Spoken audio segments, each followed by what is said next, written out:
Hey guys, give me a sec here. I'm still getting a couple things set up, then we'll be ready to go. About 3 or 4 minutes, no big deal.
Hey guys, how's it going tonight? How's everybody doing?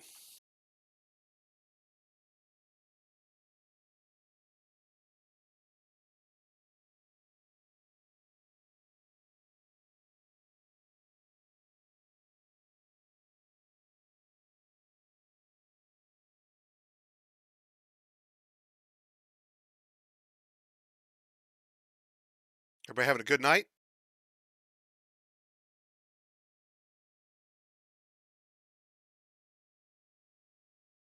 Everybody going no, doing okay? Happy to have the weekend at last.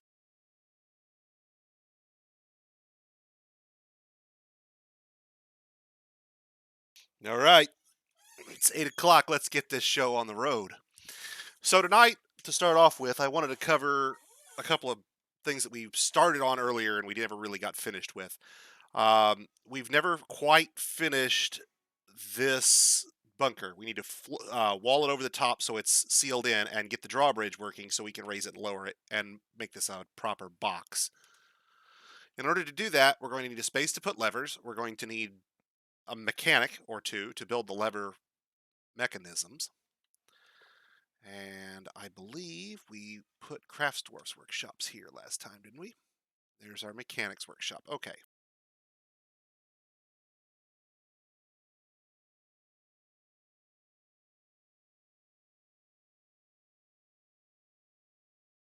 So let's take a look. Who do we have doing mechanics? Anybody? Nope. I took them all out except for the mechanic. Okay, good. Of course, he's busy meditating on mercy. So, at least for starters, let's get some mechanics done here, please, people. Somebody in the Hauler Corps has to not be praying here somewhere, I'm sure.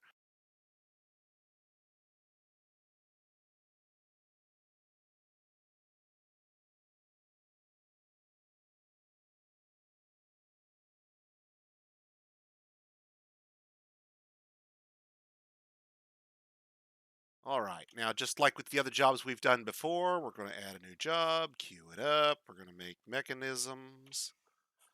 We're going to make them out of rock. We're going to make, oh, I don't know, 10 of them at a time sounds good. We're going to set a condition on it, increment it so it's checked daily.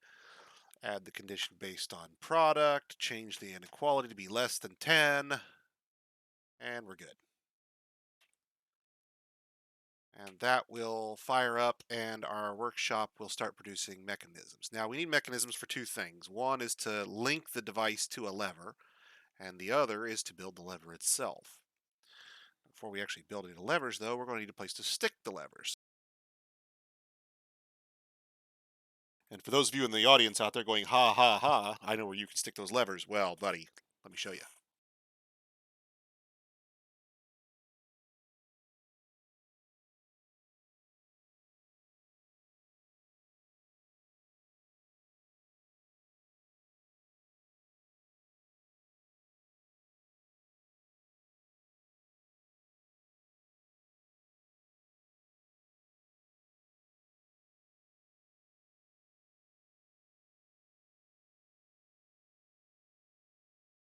Now, I'm going to be honest with you. This is space for 20 levers.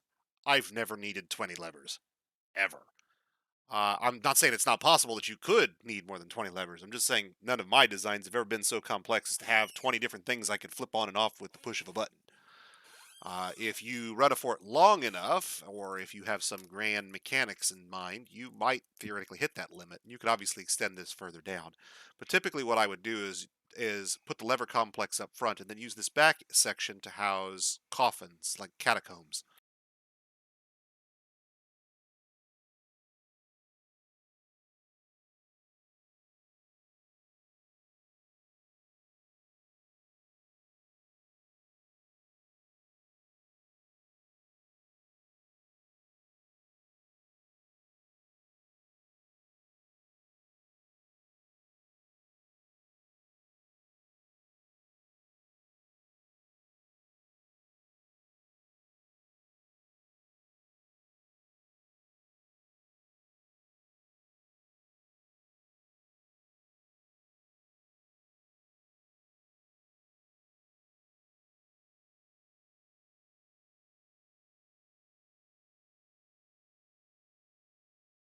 Sorry, don't show us what.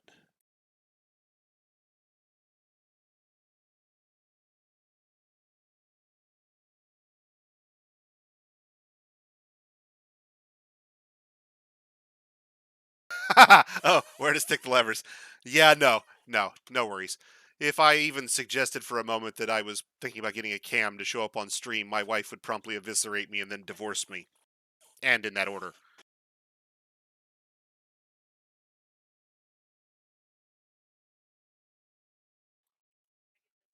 Now, she has in mind something she says that if she finishes it, then she's going to force me to get on camera, but we'll see.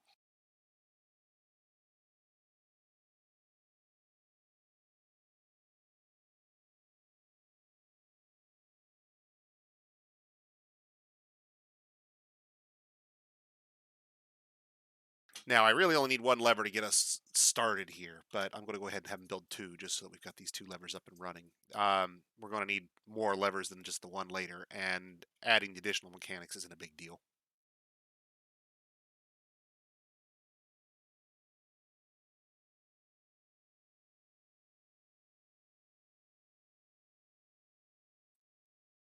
Think our plant stockpile is doing what our seed stockpiles might have done in prior versions. Why are you taking the barrels to go get these things? Is that what we're doing? That's in the wrong place. No, I'll bet that's exactly what's happening. Okay. Which reminds me of something we didn't queue up last time. I talked about it, and now I remember what we forgot. We need to queue up pots. Specifically rock pots. And we're going to make 30 of them anytime. Oops, not monthly. No. Quantity is less than 100. And that seems like a lot of pots, but if your brewers really get going and you have a lot of skilled brewers and your stockpile is fairly close, your brewers can whip through 100 barrels in no time. They can rip through your plants in that stockpile and keep dedicated haulers busy moving new plants and new barrels into the stockpile.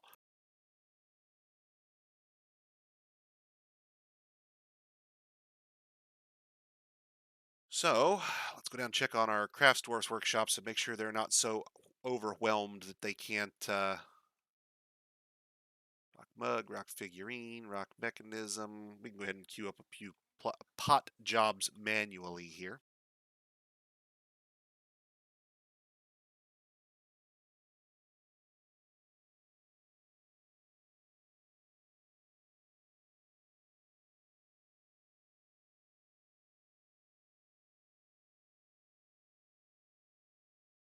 And in order to prevent this problem from happening in the future, you can go to any stockpile and you can,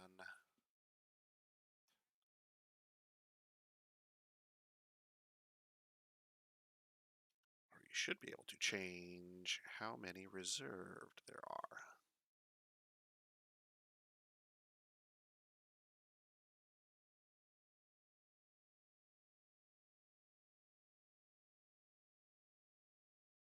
Make sure we do this too. Auto loom only what dye thread. We didn't go through the workshop orders last time because it didn't matter. I don't care about using any cloth. Turn that off. Slaughter, butchery, fish, and kitchen tan.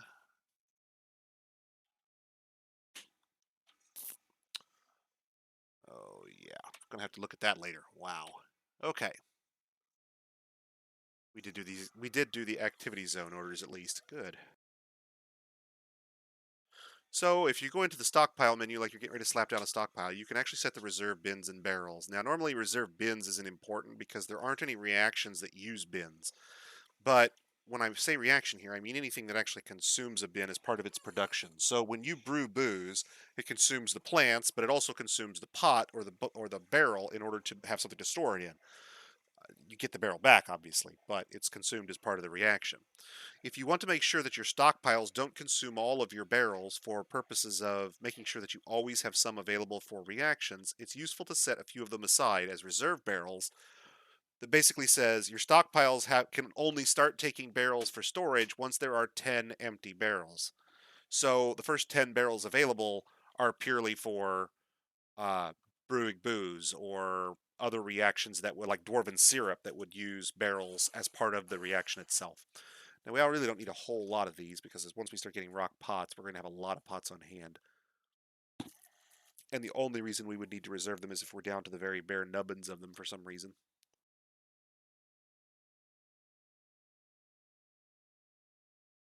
Okay, let's see. About halfway to where we have a problem. How's our brewing going? Got brewers going? Yep, looks like we got brewers going.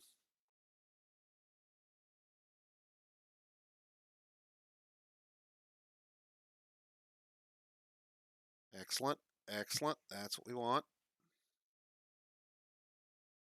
Kind of running low on drinks, you see.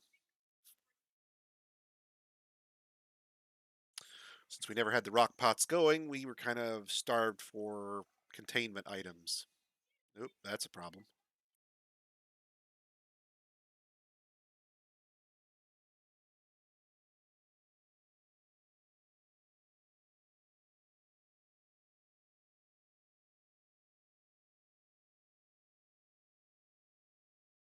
Oh, all right. He's going to murder 3 dwarves or 4 dwarves before we can do anything about it. We might lose the fort tonight. What's he chasing? Our donkey? Fantastic.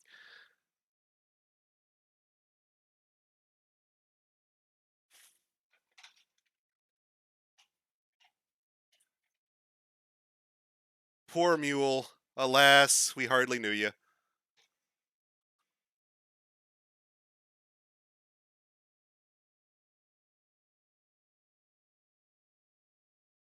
Well, let's see what we can do.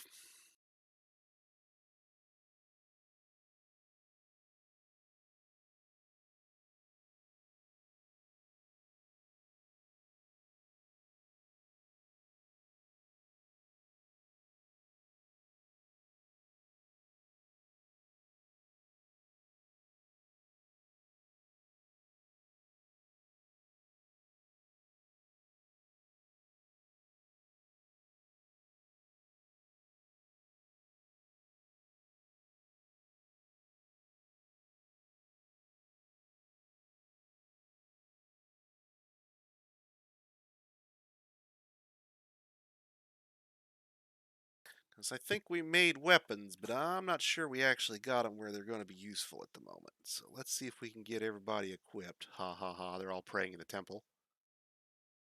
Oh, he turned back, so he's not going to do anything useful. Good timing! The mule takes one for the team! Yeah, it was a were lizard.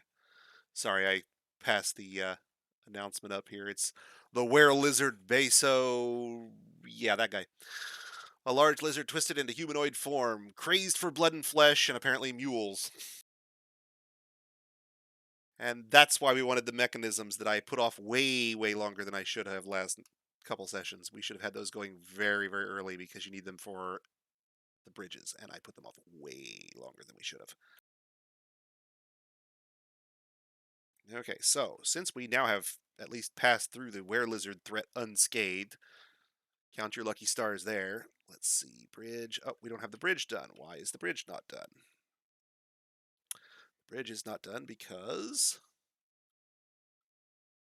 it needs architecture and is suspended. It should not be suspended, but they auto-suspended it, and we never unsuspended it, and that's the problem. Now we need to double check we have an architect.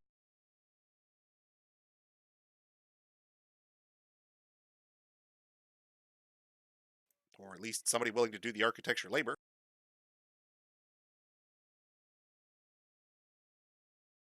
And now someone should come along and architect our bridge, and our trade depot needs masonry, so our mason's probably busy. And there's the architect touch. There it was. Did you see it? Yep, that was it right there. It's on to masonry now. Architects are totally highly useful professions in the world of Dwarf Fortress. They walk up, they touch a building, and presto, it's magic. It's ready to build.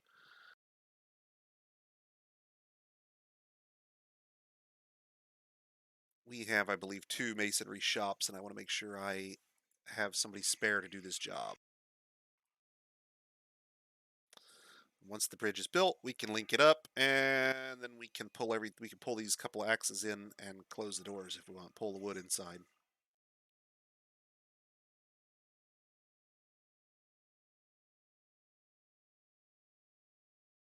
There's our mason.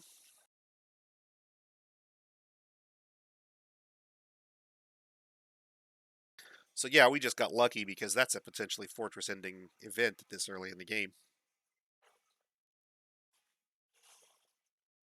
He goes downstairs and roughs up, say, half your dwarves. By the time you get them quarantined and just all kinds of bad.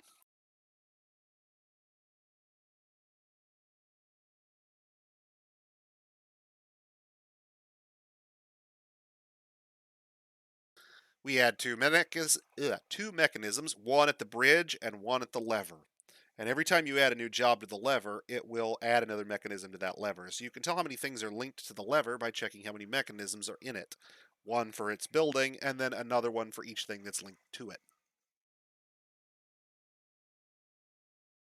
So once that's linked, we can pull the lever and the door will close.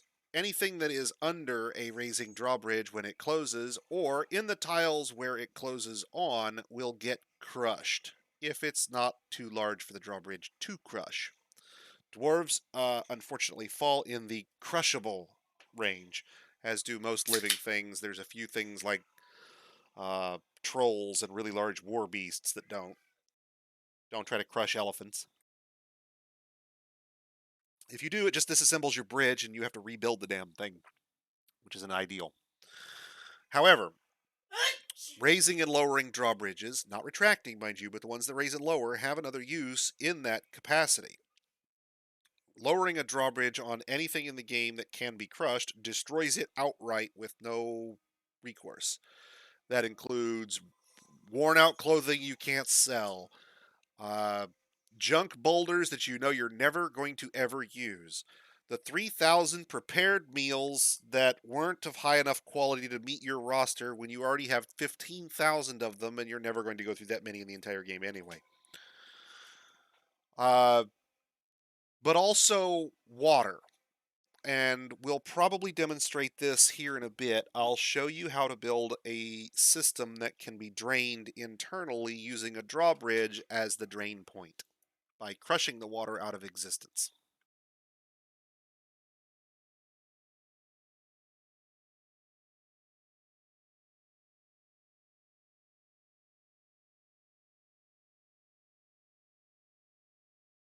Okay, let's make sure our bridge is linked. Yep, good, good, good. So now we'll go downstairs. We'll tell the dwarves to pull the lever and make sure it works. Generally speaking, whenever possible, you want to test mechanisms before you depend on them when they are crucial. So add the pull the lever job just once. Go back topside, and if this works, our drawbridge should close, possibly crushing a cat who was in the wrong place at the wrong time. So that works. All good. Go back downstairs, we'll open the drawbridge back up, and we'll get on with flooring it over, because that's the next thing we need to do. Even had we had this done, we waited so long to get the surface fortifications up that something could have simply climbed over the walls. If a goblin siege showed up right now, the wall wouldn't even keep them out. They'd just climb over the side of it and just climb down into the fort. Now, sure, they might fall down a couple times, but the wall is only one high, so they can jump and grab the top of it and pull themselves up. So the fact that it's made out of blocks and it's a little harder to climb isn't going to help us. We built a ramp on the outside initially out of logs, and the intent was that I can go up one floor and I can effectively floor over this entire space. And that way it'll be walled in as a solid box, like you would imagine.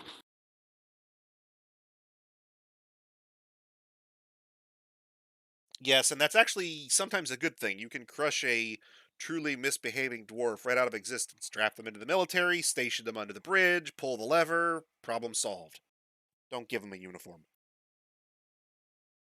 Bonus points if you burrow them somewhere and right before they get to the burrow you forbid all the items they're wearing so they have to drop them, because then they ditch their stuff right before they get crushed. It was a total accident. Honest, that noble wandered under the bridge and ditched all his clothing 3 steps before he got there, just totally unexpectedly.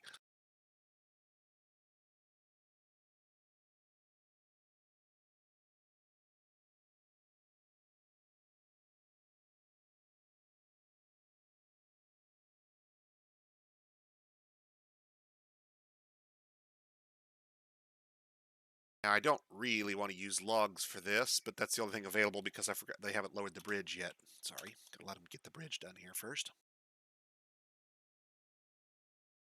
There we go. Because the only material accessible out here were the logs that are on the surface.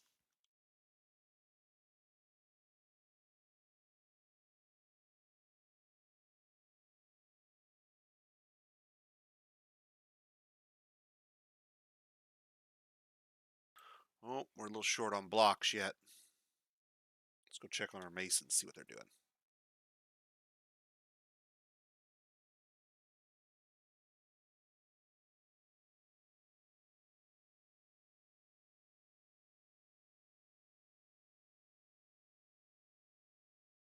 Oh, that's right. We haven't given our masons a final disposition yet, really. They're still kind of operating on that one space. We dug the space out. We never actually built the masons' workshops here.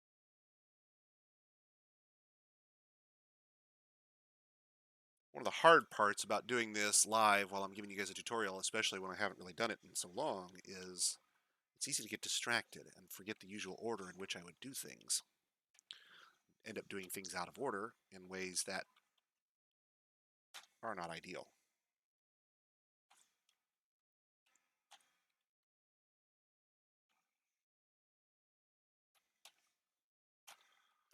And I forget because I want to tell you about what I'm doing, and then I get distracted by a question or something on stream, and I neglect the things that are vital to get done early on.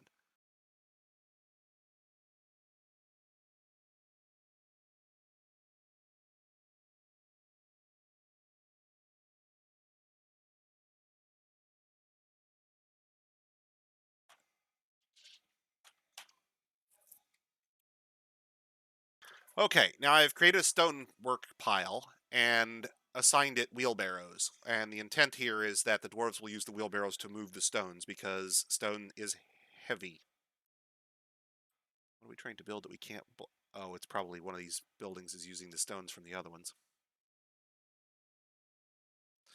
They'll use the wheelbarrows to move the boulders quickly. If they haul boulders by hand, you saw earlier when we were doing the initial setup, when we were first forging our bronze, hauling all that bronze downstairs was taking them a long time to take each step. Once they've got a wheelbarrow and they're taking it to a stockpile, they can wheel it to that stockpile in like no time. It basically doesn't count as weight against them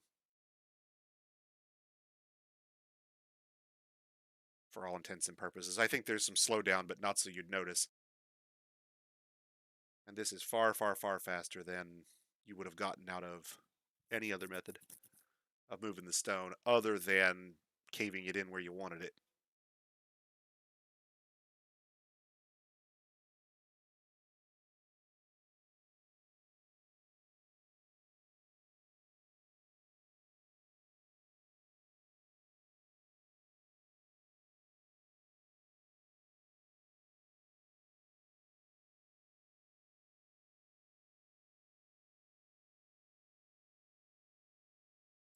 See if we can get somebody to build those two or not.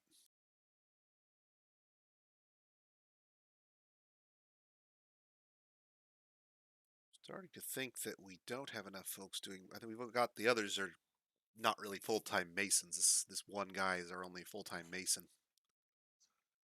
Since he's kind of occupied in this shop,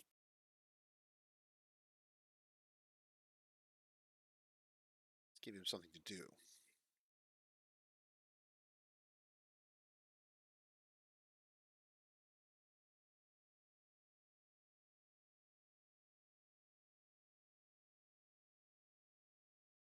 All right. Now, we need to get a weapon stockpile up because we haven't done that. We've still got battle axes up there. Well, they would be rusting if they were iron, but we've got battle axes chilling out on the surface that aren't doing us any good. So we need to put in a general stockpile. We haven't done that yet.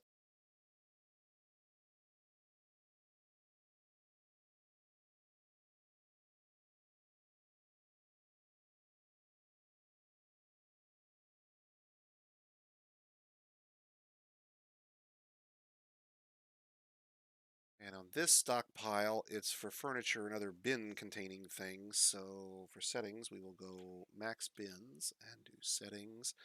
And we'll allow animals and furniture and ammo, bars and blocks, gems, finished goods, leather, cloth, wood, weapons and trap components, armor, and sheets can all be stored here. Coins, if we had any, I guess we can add coins to the list. Now that we have coins as an actual thing in the world, we probably should add them here too. Um, this is intended as an overflow stockpile, but this early in the fort, we really don't have overflow. So having some place to store anything is a vital thing. So so what we're going to do here is create the stockpile initially and use it to store the overflow stuff or the stuff that doesn't have stockpiles yet. And then, as we create those individually specialized stockpiles, we will have this stockpile give to each one so that it's effectively like an octopus giving to all of them. And that way, the only way things should end up in this general stockpile over the long term is if the individual component stockpiles fill up and there's nowhere to offload those items. At which point, that's a sign that you need to expand those stockpiles, and we'll be able to tell which stockpiles are overflowing and where simply by looking at one stockpile at a time.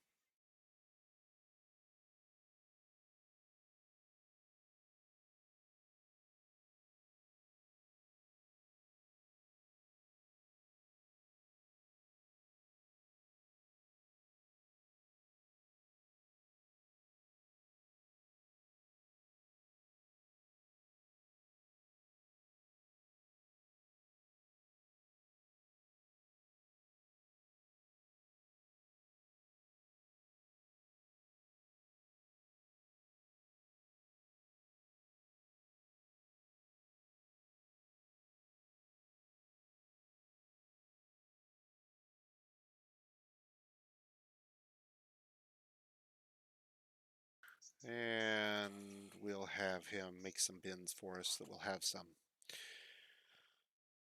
Okay, let's check on our butchery. going on up here because we had somebody do some butchering earlier, and I want to make sure that they actually cleaned up the contents because otherwise you get stuff that rots, like this guy that's not being cleaned up. And make sure you dispose of these things because if you don't, they can stink the place up. Worn bone. None of the rest of this stuff will rot, and I don't believe the nervous tissue actually produces miasma, even if it does rot. But I want to get it gone before we run the risk of making our dwarves unhappy. Notice that they are ditching the junk in the trash chute, as we described previously.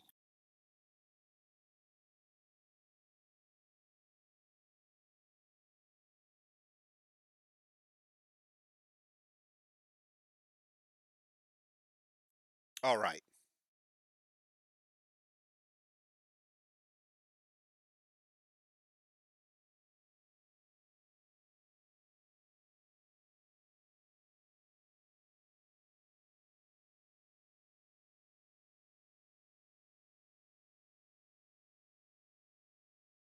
And now we need to give our dwarves time to actually start pulling in the resources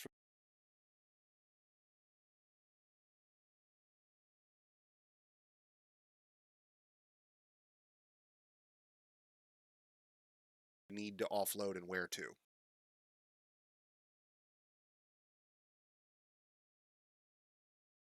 Unfortunately, because we don't have a large quantity of bins at the moment, let's check on our bin job, make sure that the carpenter is actually making those.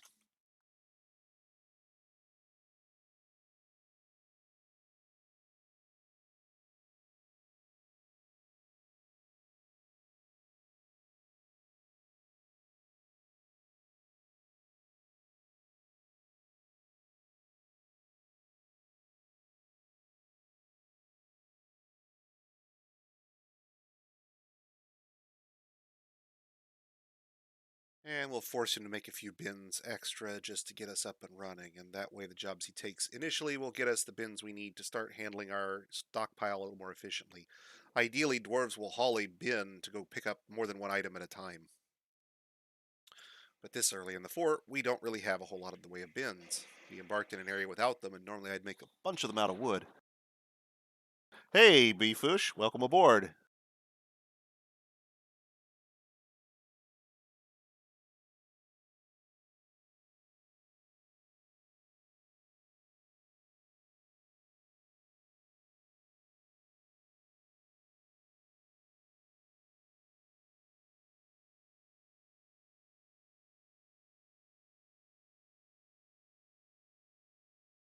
It's probably me not keying it properly.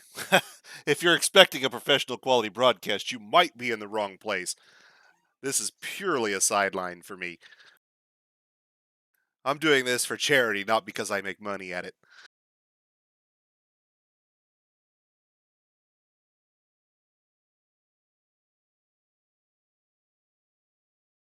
But that's okay. We're here for charity and for fun, and we got both.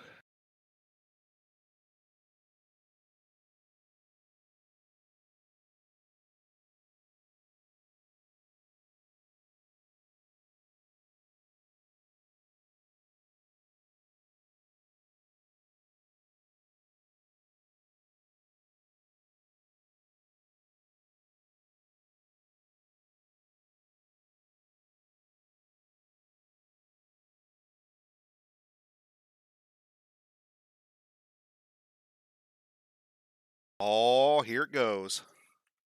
Oh, just a possession. Damn.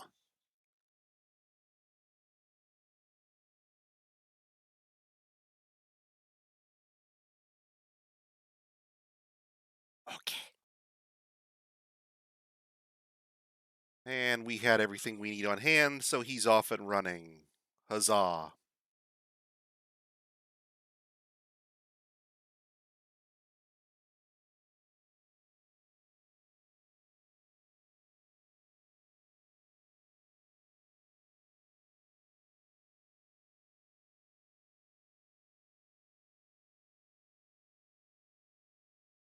Nobody really wants to pick up that battle axe. And you'd think with it raining human blood that it'd get red.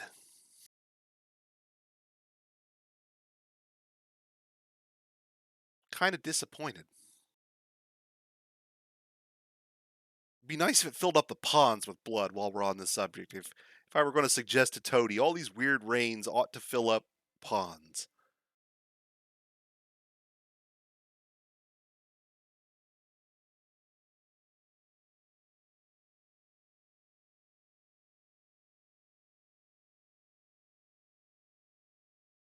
Well, there you go. It's mine, my precious.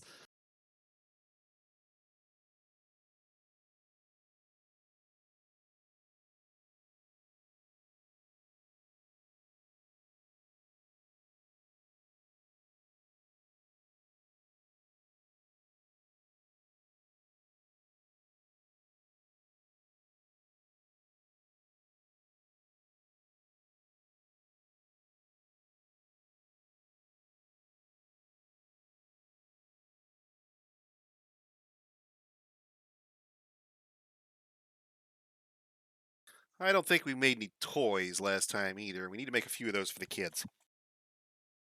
It's good for them. Give them something to play with. Helps build up some of their stats. Very useful.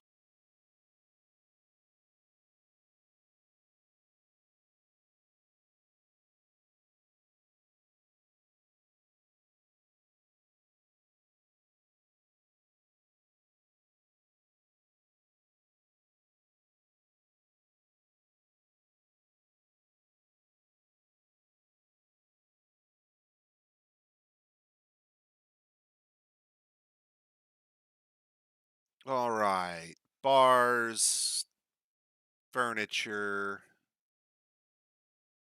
and wood look like the major things we need stockpiles for. Okay.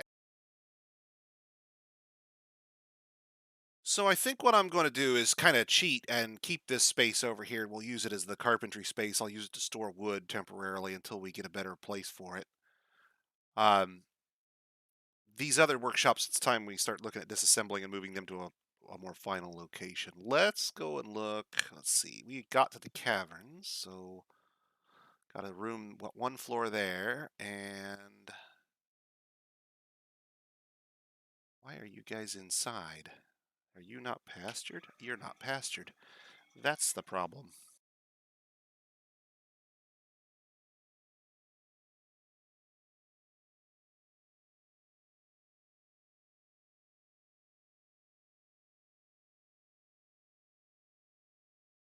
Which actually worked in our benefit. CF Were Lizard et al.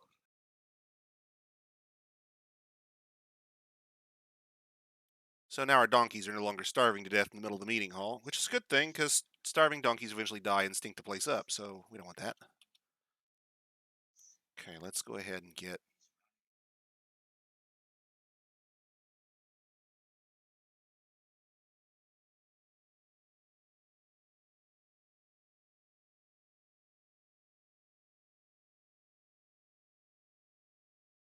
a few more layers of staircase down. Got to be close to hitting the next cave too, so let's see if we actually make contact before we do anything else.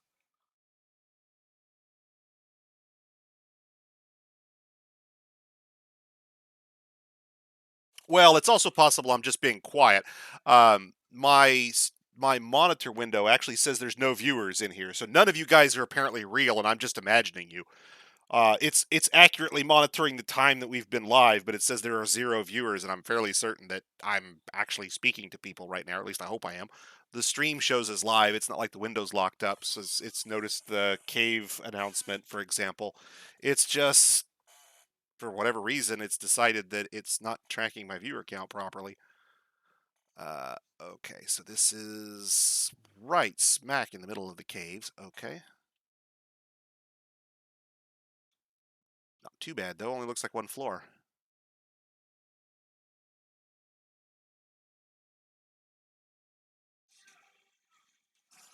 That's not too bad. Okay. So let's get this closed in before we do anything else.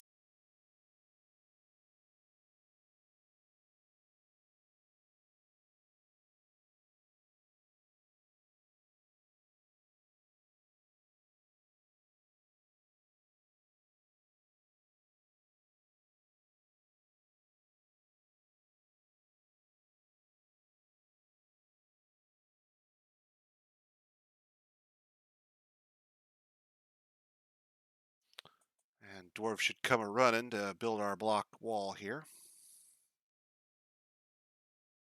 Which is good, because we really need it. And now,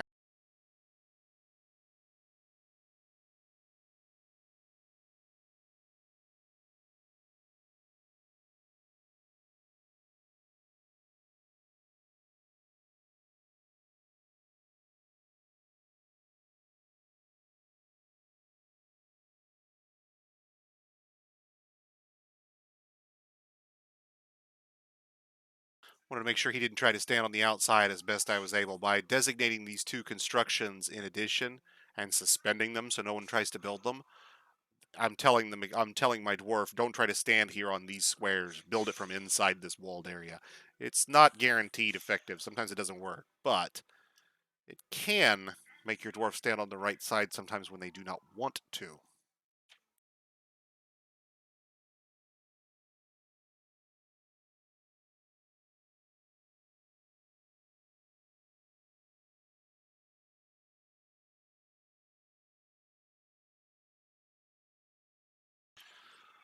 Get some staircases built so that we can make this part of our fortress proper.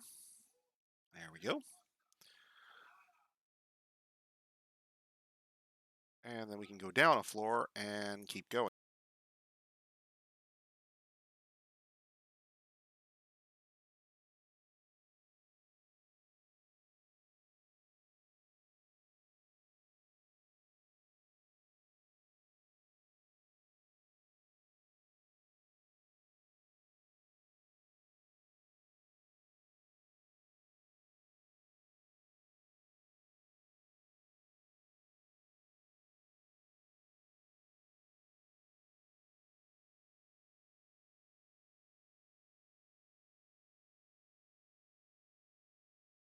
Okay, they got to get all the way down here before we can start building the wall back up.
Sorry, I had to make sure that was still suspended.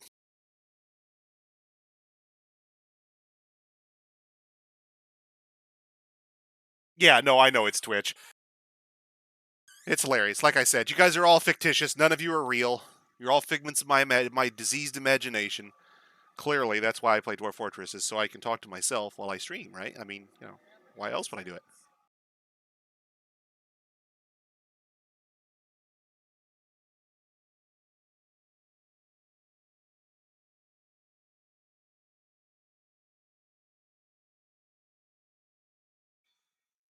And we're almost finished with the wall.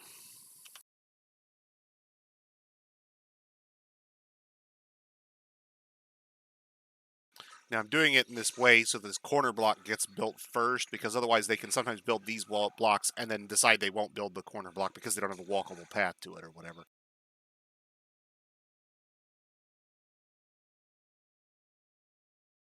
They're supposed to be able to build diagonally, but occasionally they'll get persnickety about it.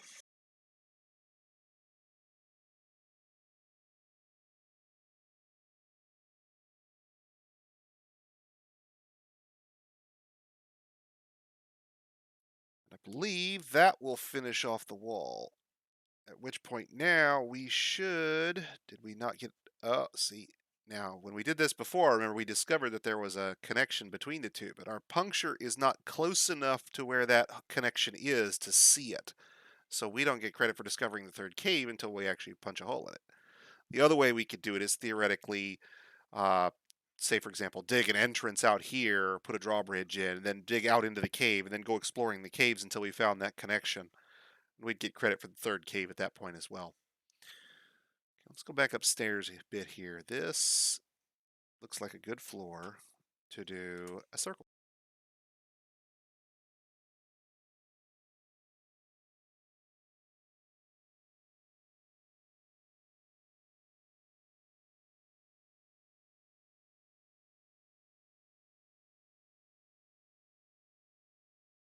And that will give our miners something to do because they've been needing it.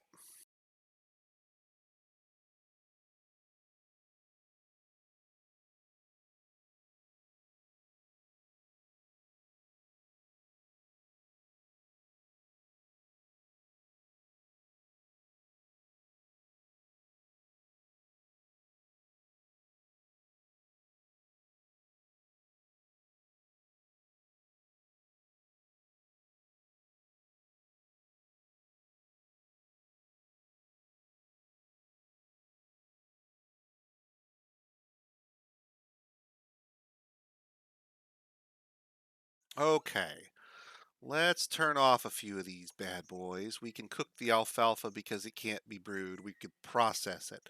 So initially, in order to get more seeds, we're going to process it. We'll turn that off. Caper leaves. Cave wheat is brewed or ground, but either way, it's not cooked. Fisher berries, we don't want those to be cooked. Pigtails can't be cooked. I don't believe potato plants give us seeds, but we'll try brew. Or I think you get something other than those. Rope reeds get brewed. Sweet pods get brewed. Okay. I don't care about the rat weed. They can brew that if they want. Cook that. I don't care.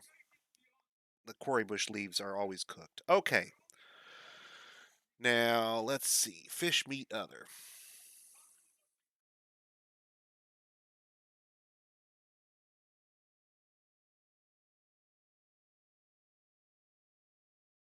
I'm going to turn cooking off. Oops. I don't want to turn my caps lock key on.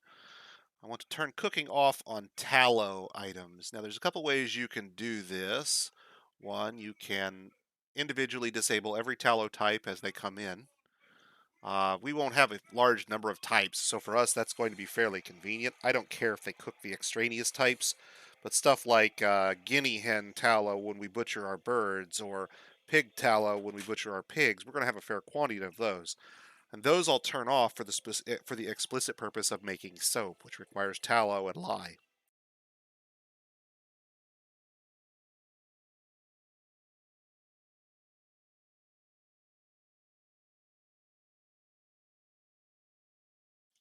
So let's go back down to our food preparation area, and we'll build ourselves a farmer's workshop to handle food plant processing. We'll build a soap maker's workshop if we have the materials, which we don't, and we'll build an ashery if we can do that, which we don't. We need barrels and buckets. Okay.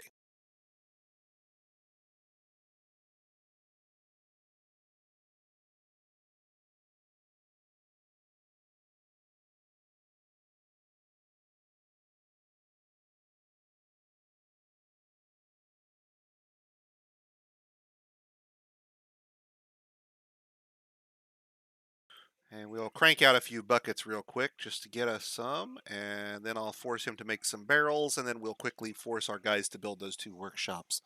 We already have lye since we brought some with us. Ordinarily, I probably wouldn't, but since we had all those extra points left over, I figured why not.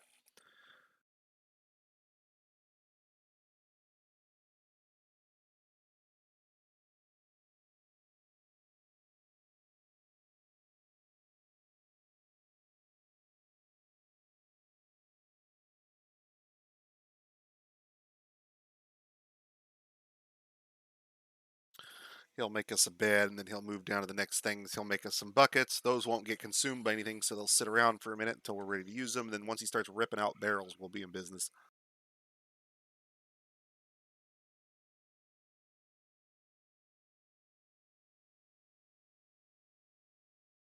Okay, and while he's doing his thing, let's go downstairs and do some of ours. Did we get our floors designated? Did we stop? We stopped. That's what I figured. Okay. All right, so this is going to be, at least until we, well, hell, why not? Let's just go on ahead down and see if we can't hit magma.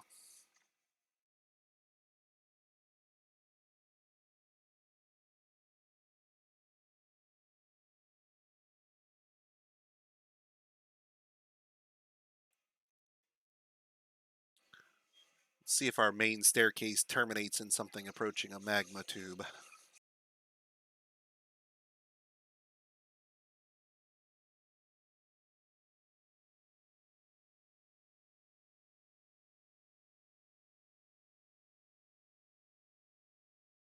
Oh no, our miners are all asleep. No progress. The need for dwarves to sleep, pray, eat, drink, fornicate, whatever, is part of the reason why I favor, generally speaking, having more than just one specialist for a particular application. You never know when you're going to need to have to make something in a hurry, and the guy that's going to want, the only guy in your fortress that can do it is do it well, is asleep, or has to satisfy 14 bodily needs because he's been ignoring them for the last 2 months for whatever reason. All right, there's the third cave. Let's see where we are here on the map. There we are. Okay.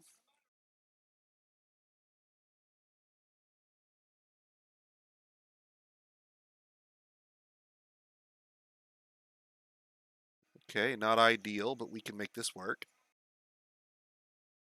We're going to have to fell a tree in order to build around it. And now we've found adamantine. Where was that at? Where did we find it? Right there. So the adamantine comes all the way up to the cavern floor. Right there. So our staircase isn't even all that far from the vein. That's nice. That's nice. We're not going to experiment with it just yet, but that's nice.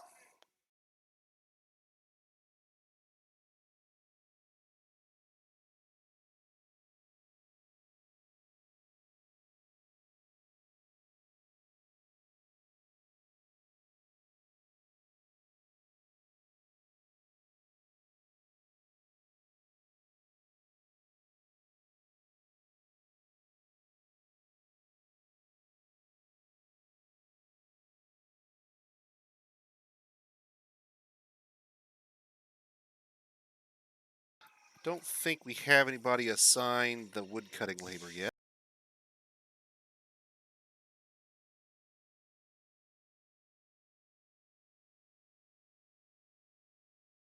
Give those lazy haulers a weapon and a reason to use it.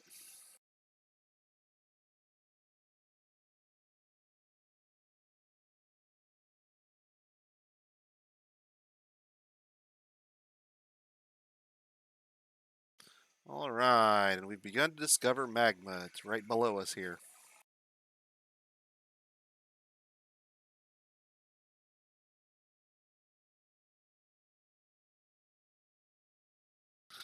Hopefully, when we get down here a little further, oh, we're still paused. I don't want to be paused. Come on, stop that. Yes, yes, yes, I know. Warm stone. See how I'm having to unpause it repeatedly? That's the constant spam of the warm stone announcement, which pauses in addition to clearing it. Now, generally speaking, I want to leave that one on, at least until I find magma for the first time, because I want it to show me where the magma was. More so even than water, an inappropriate use of magma is incredibly dangerous. All right, so now we've gotten down to where this is adjacent to something else. So we're going to dig these as up staircases.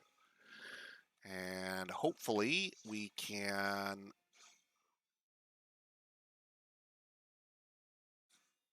Actually, I'll tell you what we're going to do instead. We're going to go up about 3 floors, and we're going to dig a small pilot hole.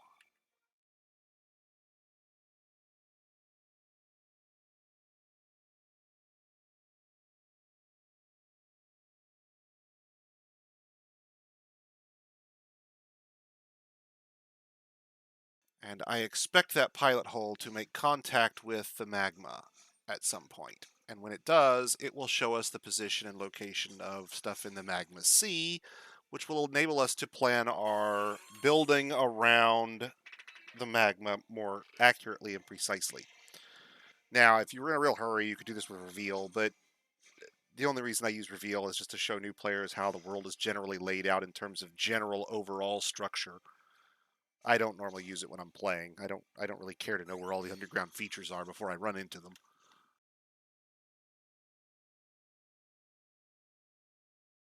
But I think it's useful for new players to know how veins are laid out in the world and so forth.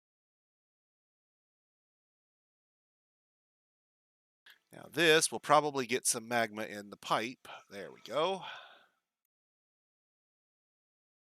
Also, more adamantine.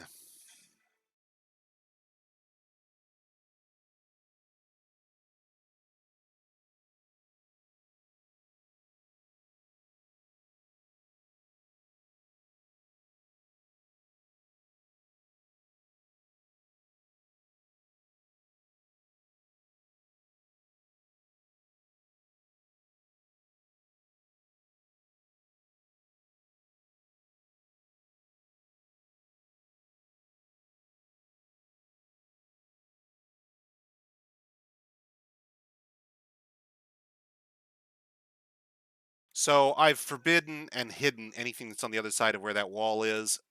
Hiding it makes it invisible to you, the player, not to your dwarves. Forbidding it makes your dwarves completely ignore it. They won't touch it, they won't move it, they won't even look at it. It is literally forbidden to them. Taboo.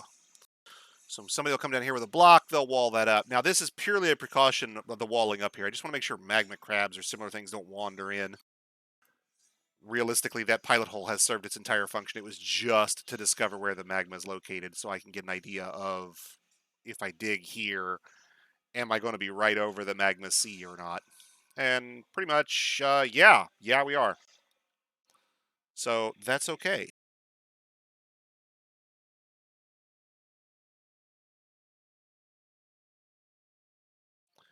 If this works according to plan, we'll dig up staircases here and we can build a forge area directly above the magma sea.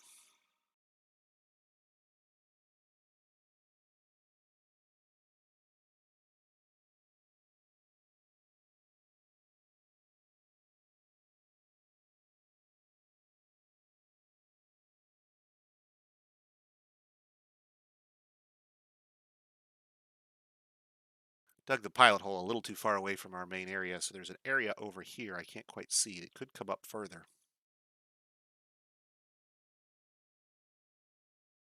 Hmm.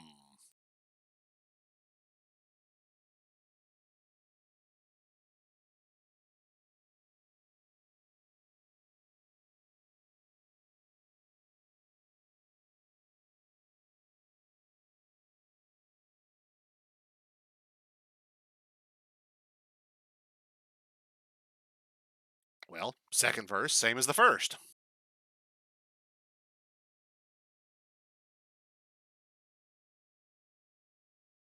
Okay, this is starting to get ridiculous, so we're going to pause that.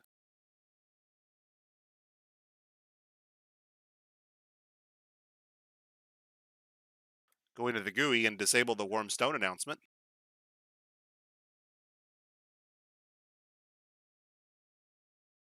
And then decide to see whether our dwarves will actually burn themselves alive or not. No, I'm just kidding. They'll canceling jobs with warm stone, but yeah, if I was doing something where I was doing it for purely aesthetics, reveal starts to look really tasty at that point because you can make sure you're not going to dig something where you're going to end up with a cave and then not be able to engrave half of your structure. Or uh, if, like you said, if you want to get a specific, consistent look and you want to make sure you have a big cluster to bury your dining room in, then yeah, it starts to look really nice at that point. but it's possible to lay out your forges without needing reveal at every step of the way.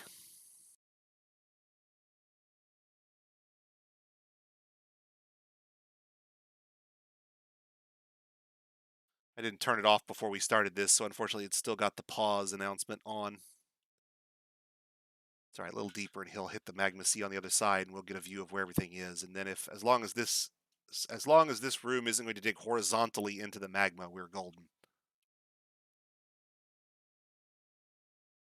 But I think we're okay.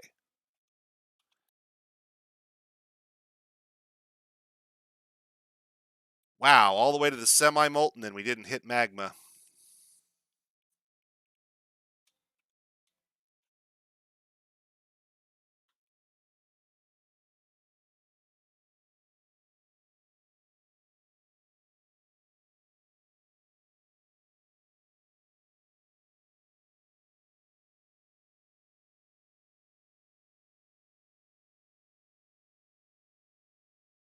Got to dig another one.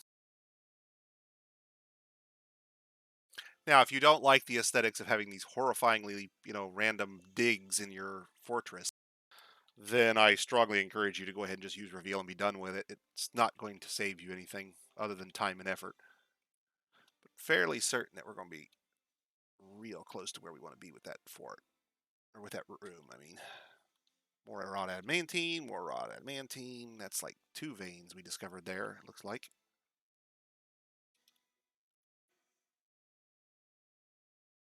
Oh, yeah. We're literally building our forge like almost directly above a vein of raw adamantine. All right.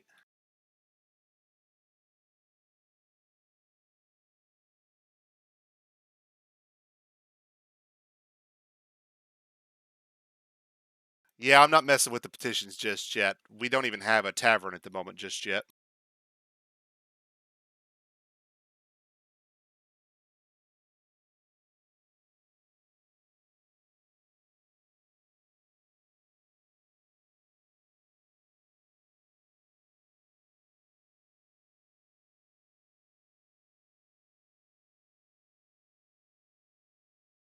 I'm going to save this real quick and disable that annoying pause real quick. Give me a second here, guys. I got to bounce the game, fortunately.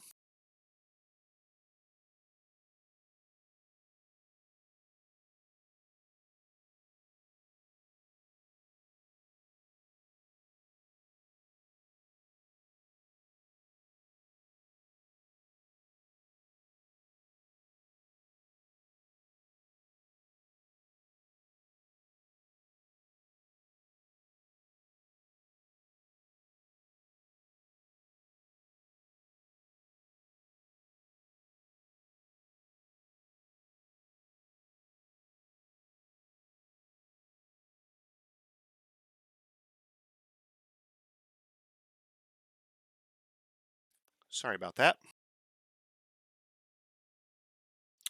If you have a vampire, will they kill tavern visitors? As far as I know, vampires will only normally attack sleeping people, which means your dwarves. If you have tavern bedrooms, it might be possible that they start killing the people who are staying with you. If you've set your tavern up as an inn.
Oh, right, we restart.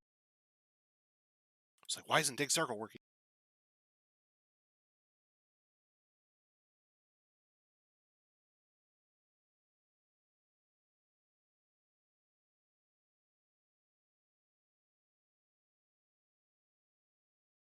And we can simply redesignate the circle over and over again anytime we need to.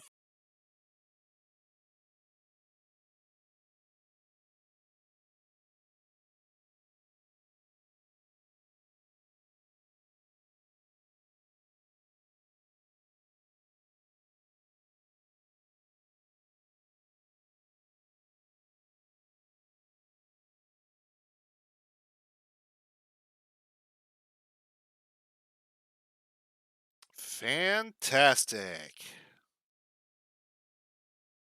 And the raw adamantine actually comes up directly adjacent to the forges. How fucking awesome is that shit?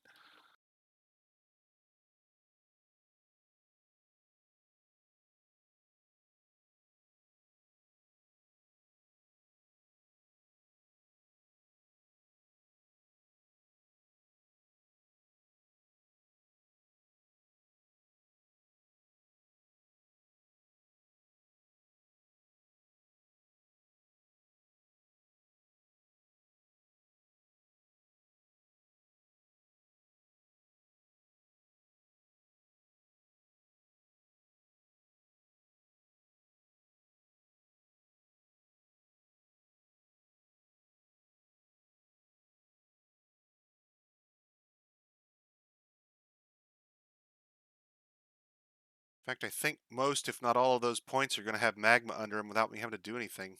Awesome. Fantastic. I don't even have to plumb the magma.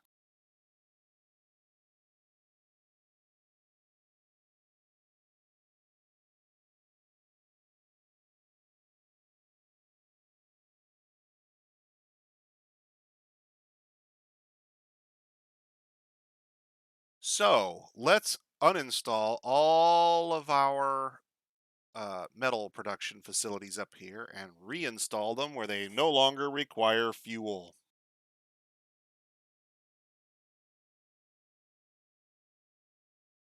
Unless Toady has fixed it, Bergendorf, you're going to have a tavern for their food supply because if you don't, since they don't drink booze but are still dwarves, they will slow down indefinitely until they drink blood.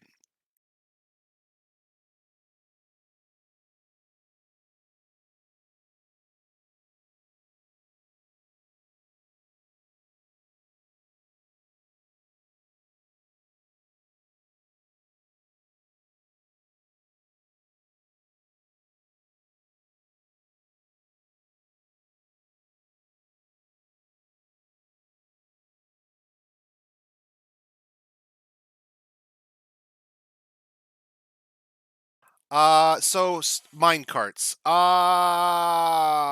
Probably only in the sense of a quantum stockpile. There aren't a lot of cases where minecart transportation is really going to benefit us. You could use it to transport stone. The problem is, in my experience, minecarts tracks end up with dwarves on them, and then dwarves end up badly mauled. It's not guaranteed. Usually, your dwarves will tend to take the shorter path, but sometimes, for whatever reason, for whatever perverse reason, they'll decide to walk down the minecart path once in a blue moon, and that'll be the time the wagon load full of iron ore is coming through, and that dwarf is a dead man.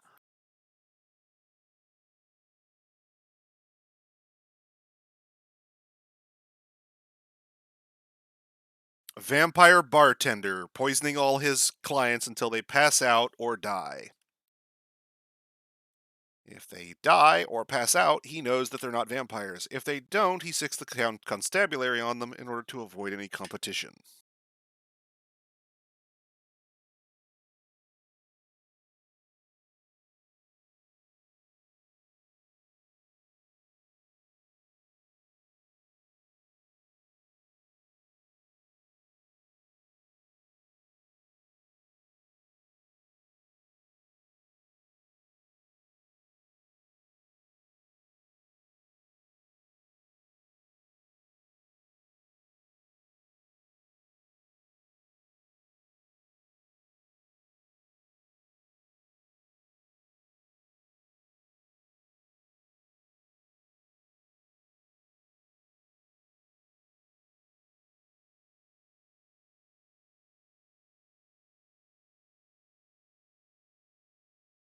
Now that should get my masons up here to do some deconstruction, I'm hoping.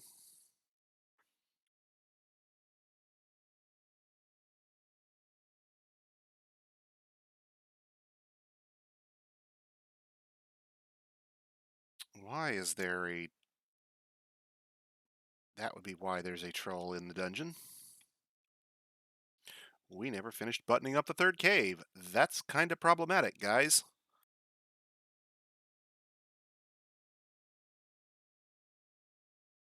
Seriously, like, somebody go get me that Harry Potter clip. Troll in the dungeon. There you go.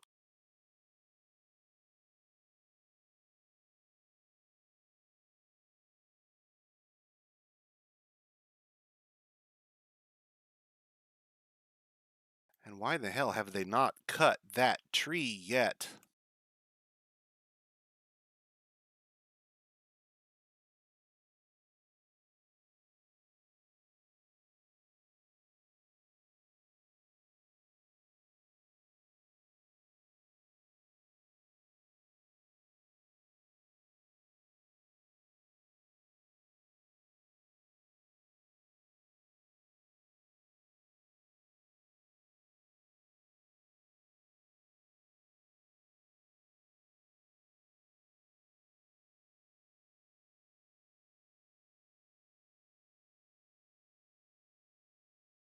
Well, that ain't any good.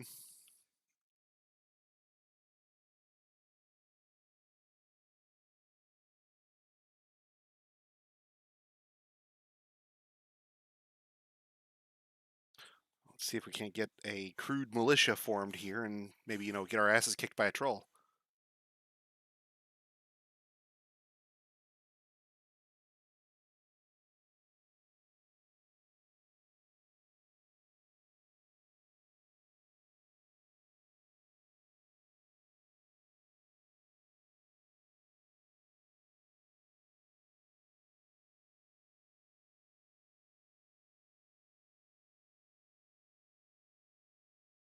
Then we'll do it again, and only this time, since I'm not going to get distracted, I'm going to build my damn fortress instead of explaining it.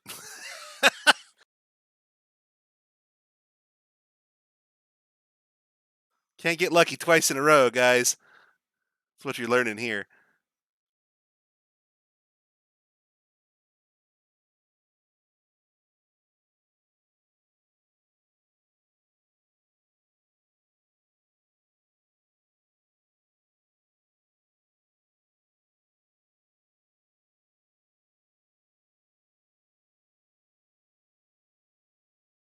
And the second one is about to come pay us a visit, I'm sure.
Now, can we pretty fucking please cut the damn tree that's holding up the wall? Please?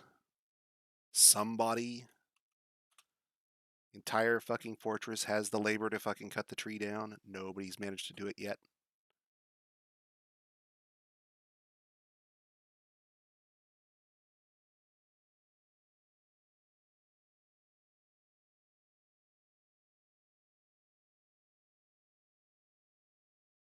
Gonna have to get drastic.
Oh, for fuck's sake.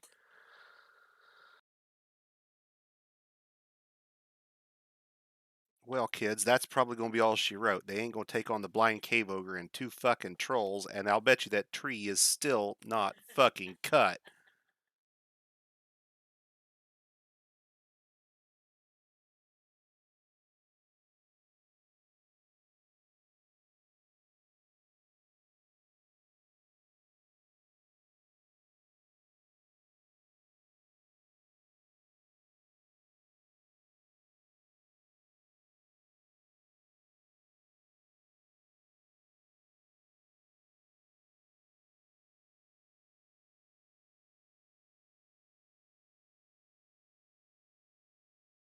Doesn't really help to set the civilian alert because we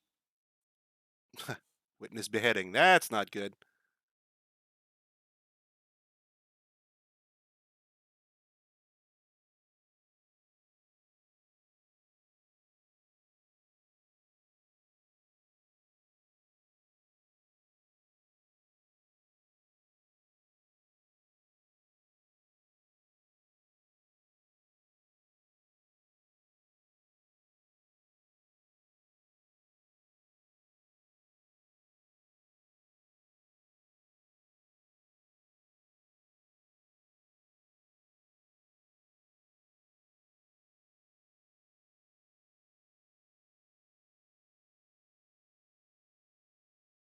I'd like to know where this troll is that they're seeing because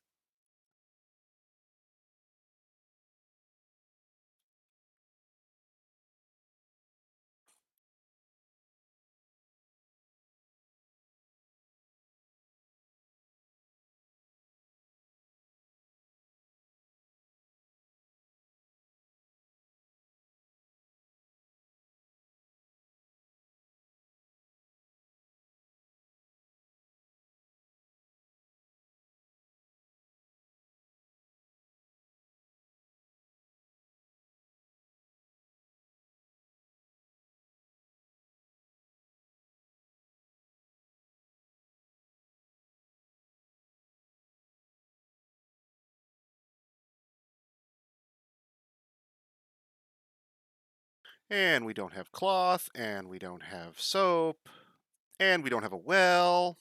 Good stuff. Good stuff. No, it's literally I'm sitting here watching it, guys. It's a staircase, an empty space with a floor right there. It's not like it's an open space. Dense cave boss. If I go down a floor, it's literally an up down staircase. So they could be standing at the top of the up down staircase. They'd still be able to cut that tree. Nobody's cutting the tree. And there's something else coming in the fort now. So now we've got a Crundle.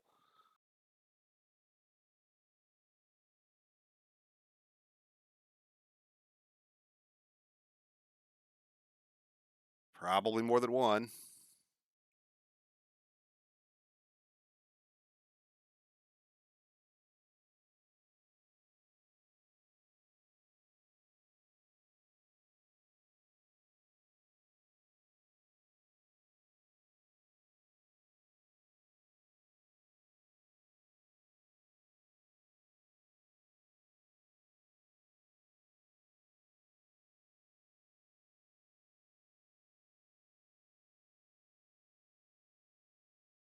I mean, you can't tell me they can't get there. They all obviously managed it.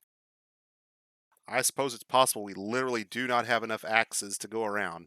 I suppose.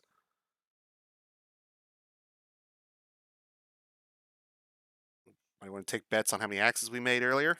They remember?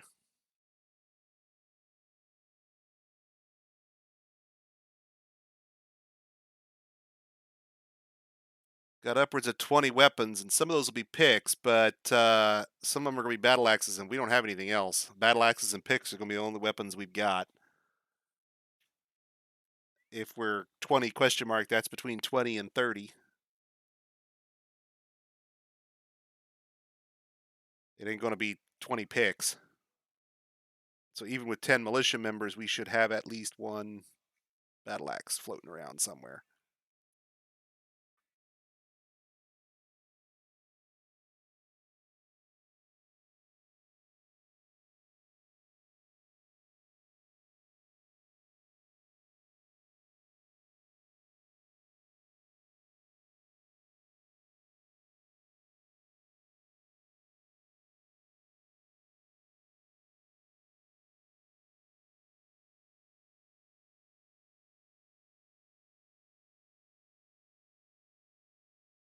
And they killed the only smith we had that was doing weaponsmithing, so nobody's going to come along and finish that. Both our smiths are in the... What a fuck show. Give me a second.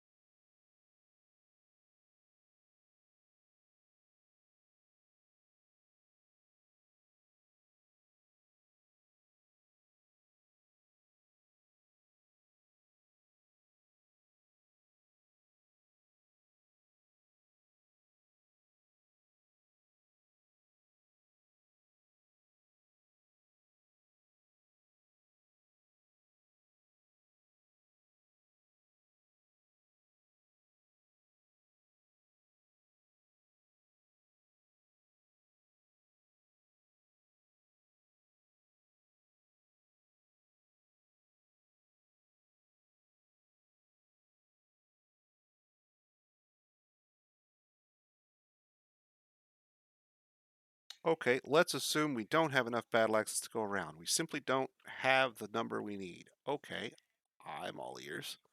Let's just pull half the squad out. That'll give us 5 battle axes.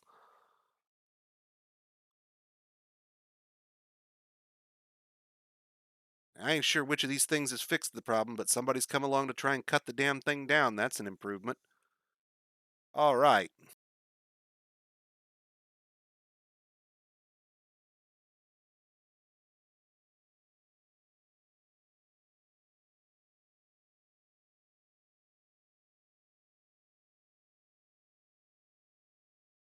Nobody's come along to build the wall, finally, maybe.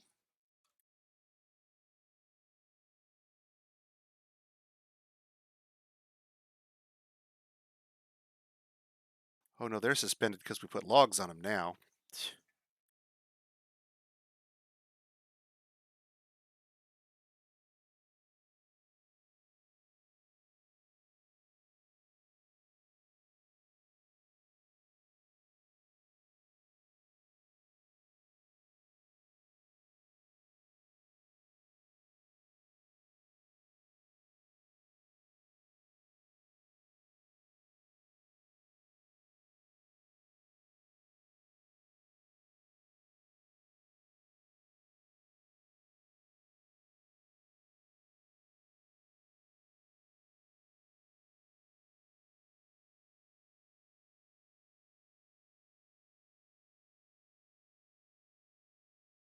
All right.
Bear with me a second here, guys. I'll explain this, but I got a lot of stuff to do to try and get dug out of this hole we're in.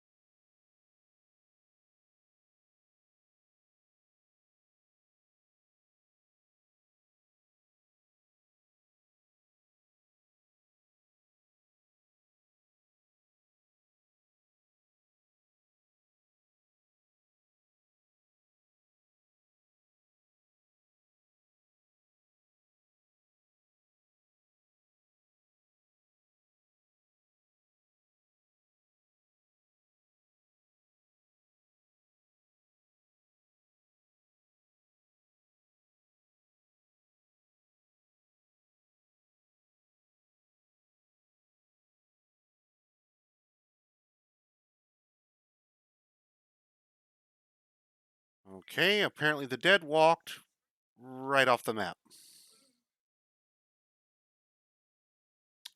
Okay.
Dead cat in 3.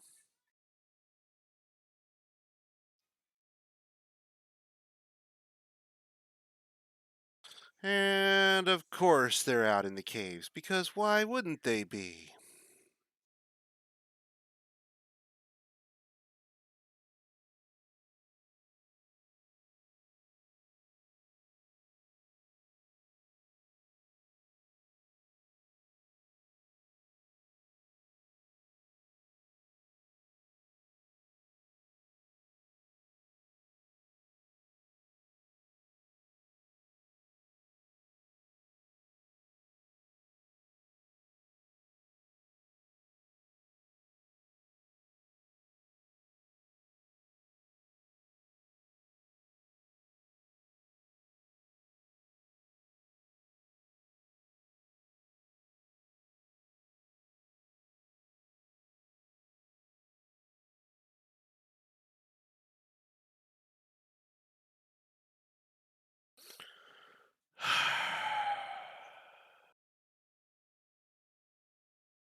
Incoming stress spiral because everybody's drinking out of buckets in 3.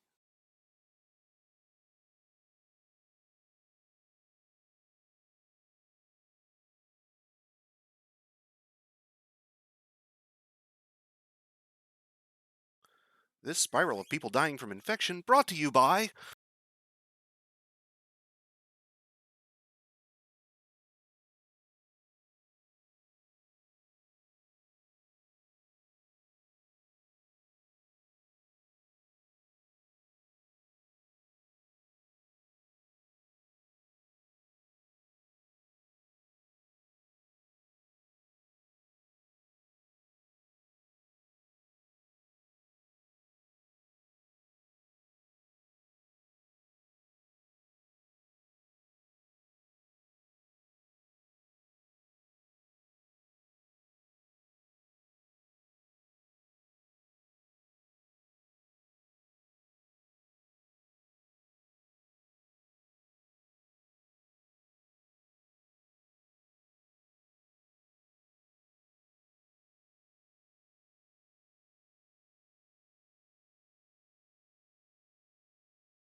Gotta release the military or they're gonna go fucking nuts. The miasma's from corpses that are fucking sitting in the stairwell, and I gotta find them all before they'll permanently piss the dwarves off because they're stinking the place up. And unfortunately, I can't find the fucking corpse at the moment.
And okay.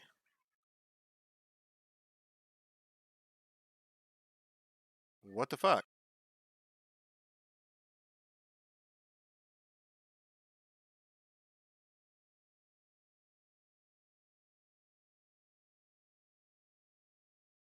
What the fuck? Did I accidentally close it?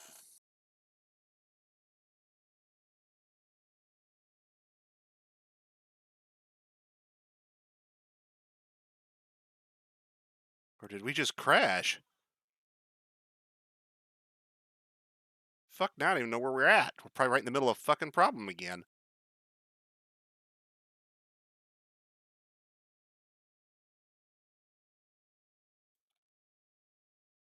Well, okay, we had the tree cut. Part of this built.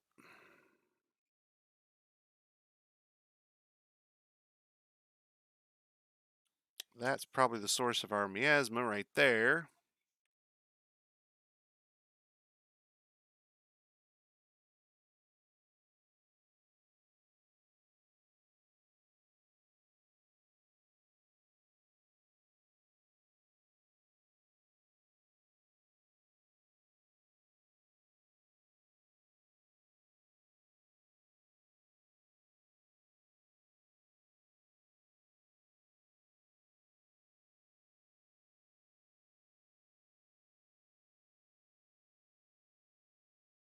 There we go. Now we're back in the middle of the fucking problem again.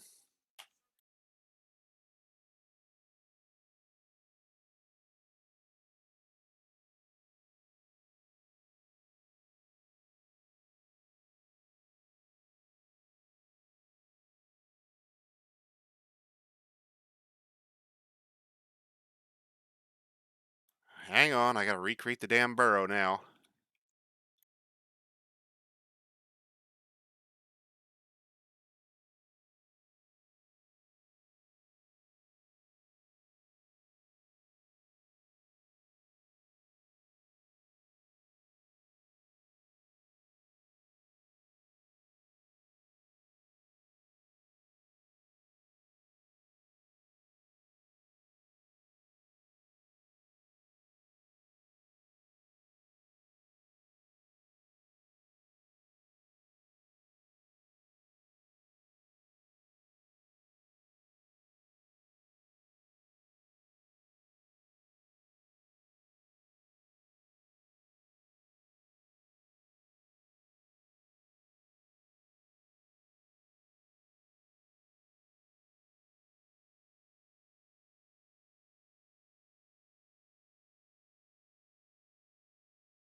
Sorry, guys, I'm still digging out.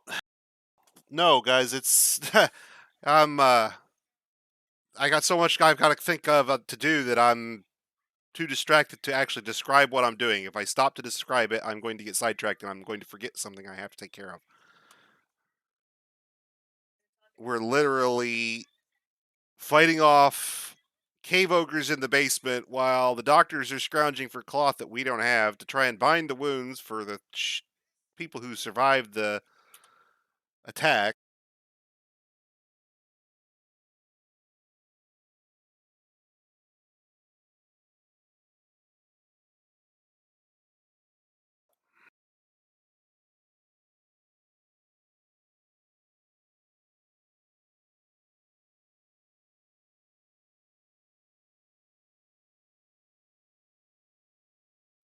I think I don't want to say it because fuck, why jinx myself now, right? I think we're starting to get it under control now. At least until people start dying of infections and going pissed off, getting pissed off because all their relatives have just died to cave ogre attacks. Of course, that'll come here in a second.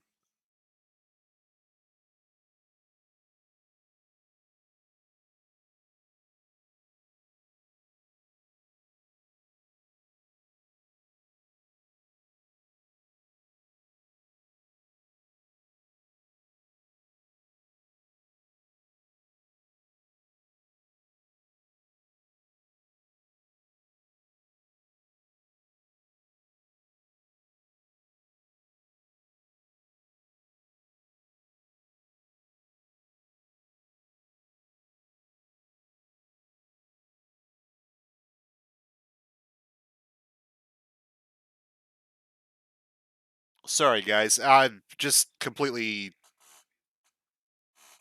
overwhelmed while I take care of this, and then I'll go back and kind of walk you through what I did here.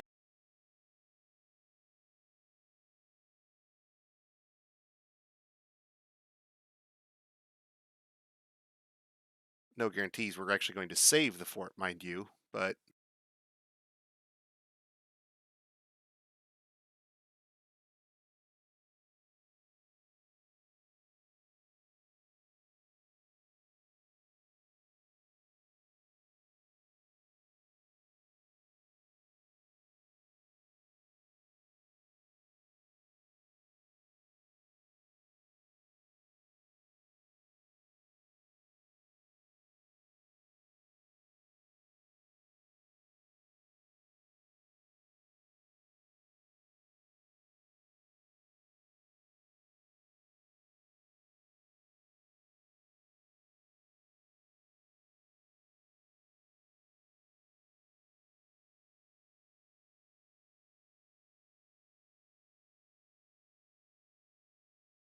okay. It's usually not a problem, but I'm usually a little more proactive about getting them sealed up than we were this time. It's easy for me when I'm on a stream like this to get distracted talking to you guys and not paying attention to all the shit killing me.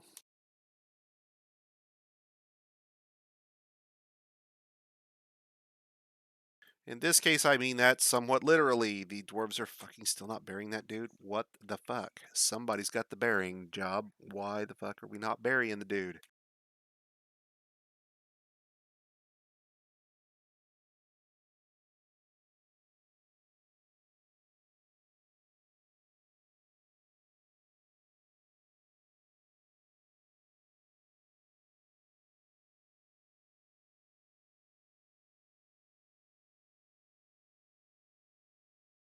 Actually, I think I know why.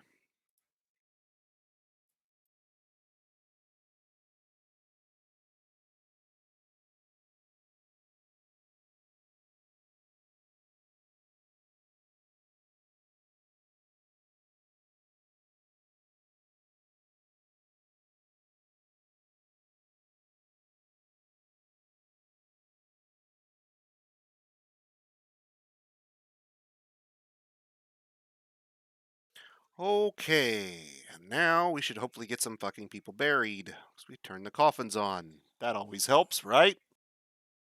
I think we lost 2 dwarves all told. And we're probably going to lose about 5 more to infections and similar because we can't get any cloth made.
hopefully, oh, we got to tell it we need the broker here too before we're doing. I'm going to try and get the dwarf or the elves to trade with us. No, I don't think we lost any of the named people, believe it or not. I think everybody whose name was survived. I'll double check, but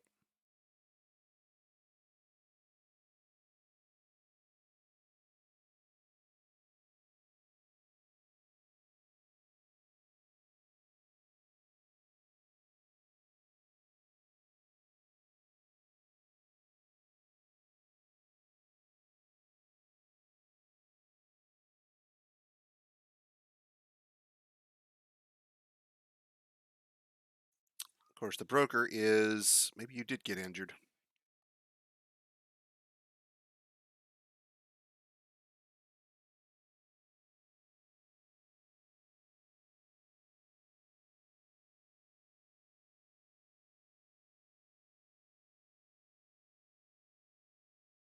I still didn't recreate the zone up here when we crashed either, did I? Nope.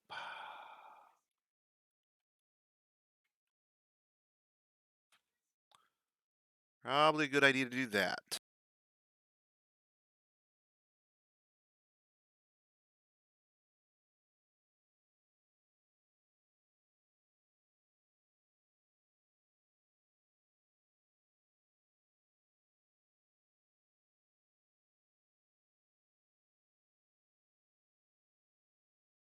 So it looks like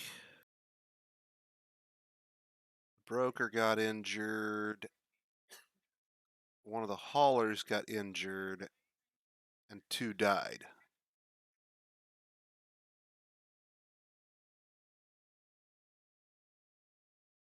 You cleared your labors because you're the broker, but it doesn't matter because you're laying in bed.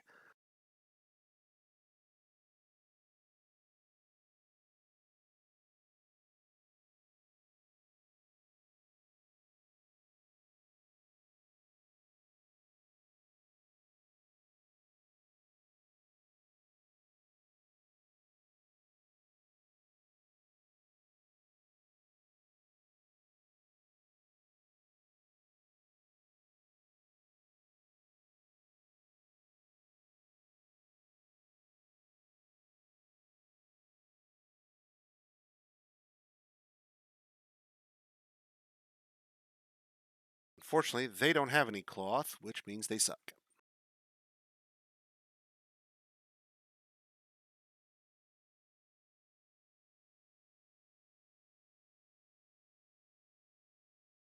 Good God, did they even bring us any animals? Giant badger. And a gigantic panda.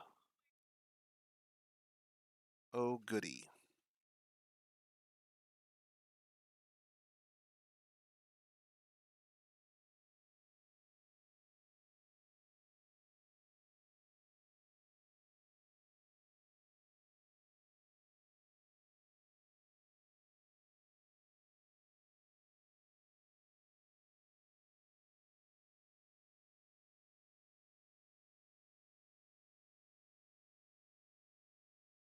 Unfortunately, we can't get our broker cured because he's probably waiting to have his wounds bound, and we have no fucking cloth. I'm not sure what happened to our thread. Guessing it got used up before we could actually use it for actually making cloth. Probably to make stitches in the guy that's injured.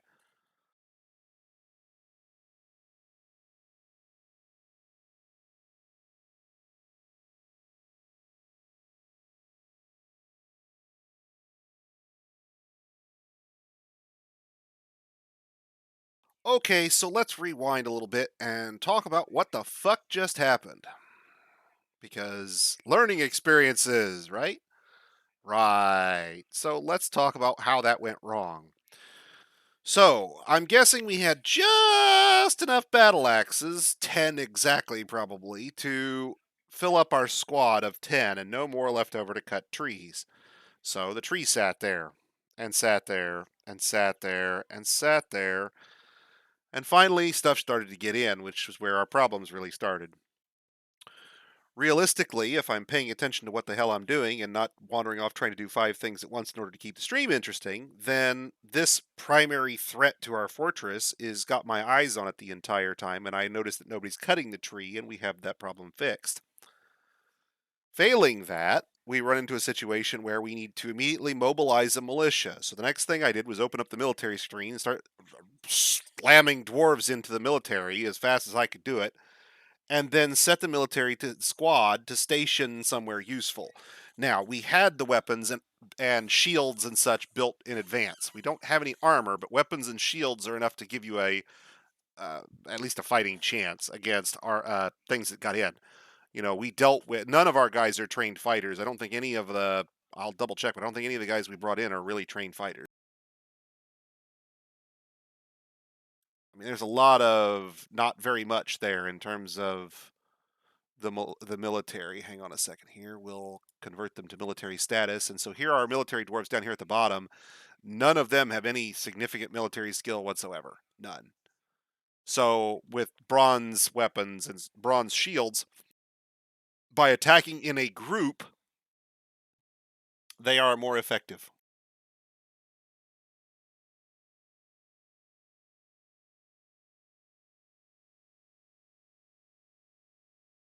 So, in the meantime, these guys actually did well. You got to figure they whacked what? Two cave ogres, a pair of trolls, and some crundles all in the same go?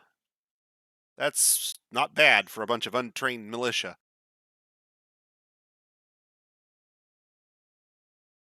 So, once we walled up, the problem is only compounded because as we started to build the wall up, the next problem is that this staircase actually connects this cave in about three different places.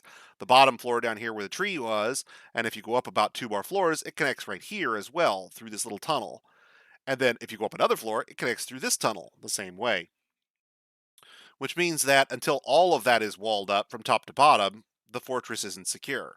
Now, you could bypass that in a couple of ways. We had the blocks. If I unassign all the labors from everybody that's not doing anything else, and I make block and our wall and stair building the only thing that anybody's doing, with this many dwarves, we would have been done in the time it takes to build one brick because there simply aren't enough jobs for all my dwarves to do. So we would have literally built everything in one go as fast as it was possible to structurally build it. That is to say, as soon as it was supported. So it would have been faster to do that up front. We could have stationed our militia in the stairwell in order to deter any intruders. That wouldn't have stopped jobs from being interrupted and uh, canceled.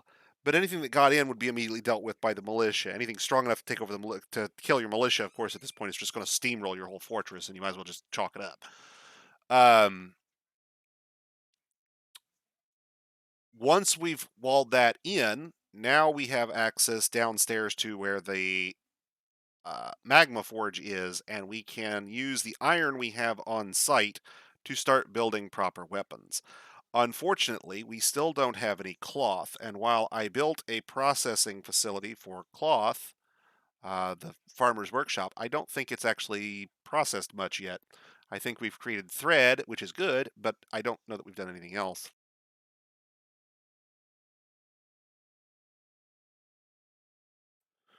So let's take a look at our stocks and see if we can't maybe possibly save our poor broker here.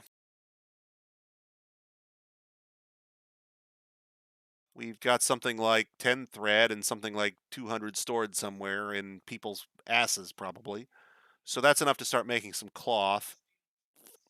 Now we should have, I believe, weaving on everyone,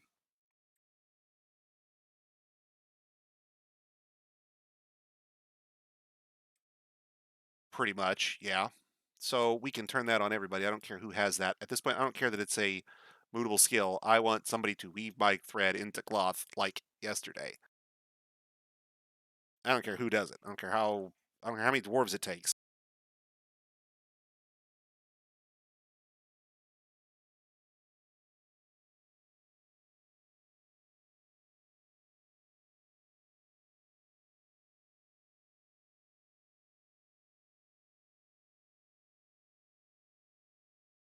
And hopefully that will get someone down here to make us some cloth, which will allow our doctors to finally start binding wounds. Much, much too late.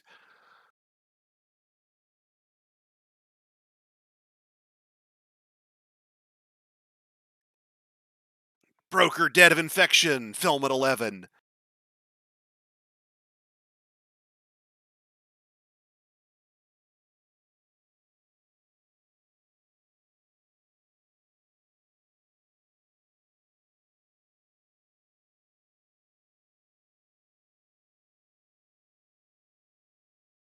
And now our cloth spam has stopped because our doctors now have cloth to use. And see, I don't really want to Client Dev, I don't really want to confiscate the Elven wagon. I'm not really ready to go to war with anybody just yet if I can avoid it. And while confiscating the wagon and even some of the expensive stuff from the wagon wouldn't necessarily send us immediately to war, it's not a good place to start. And yeah, I know they're only elves, and once we were properly armored up, we'd annihilate them in one-on-one combat. But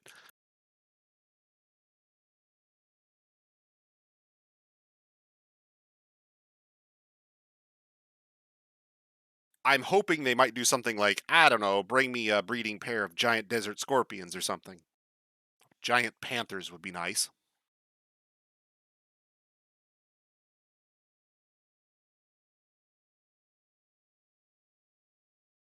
You're here to haul materials.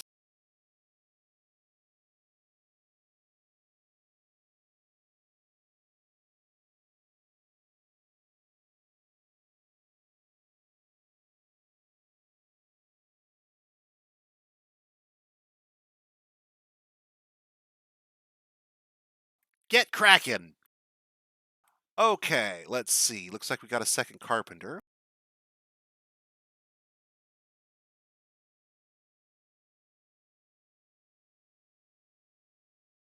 Who can also do some bowyery, which is good because now we can make crossbows for everybody.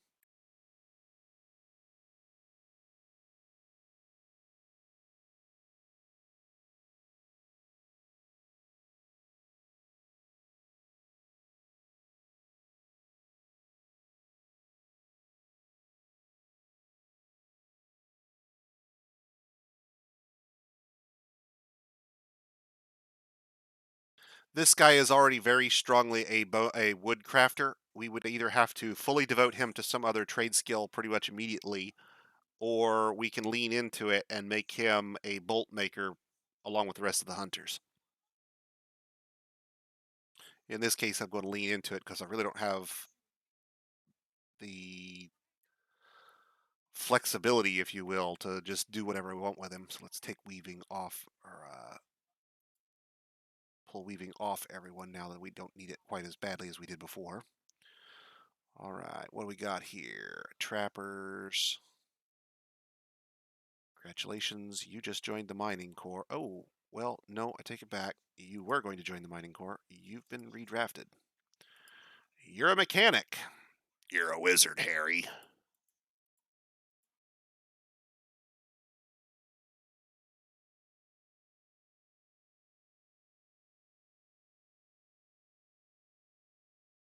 And we never made cloth working as a skill, so we're going to do that now.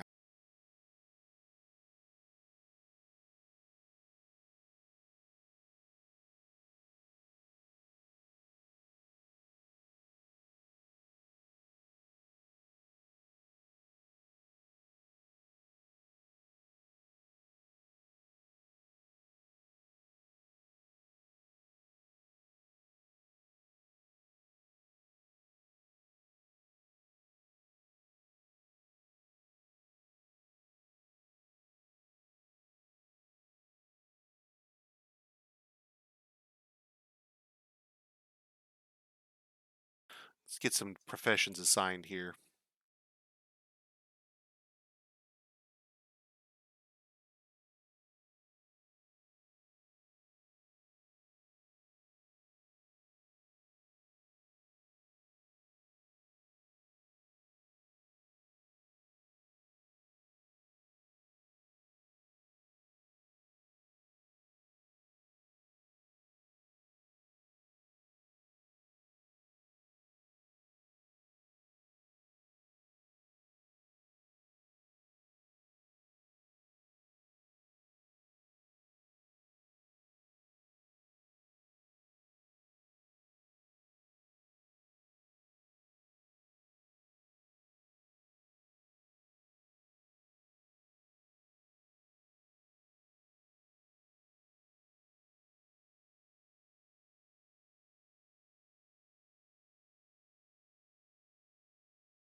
Well, we can make paper better than we could before.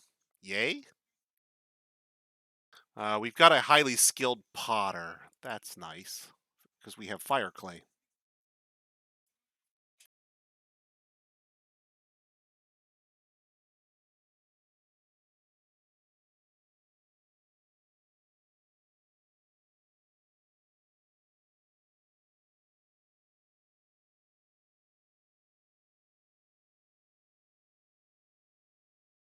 Whoops, grabbed the wrong one.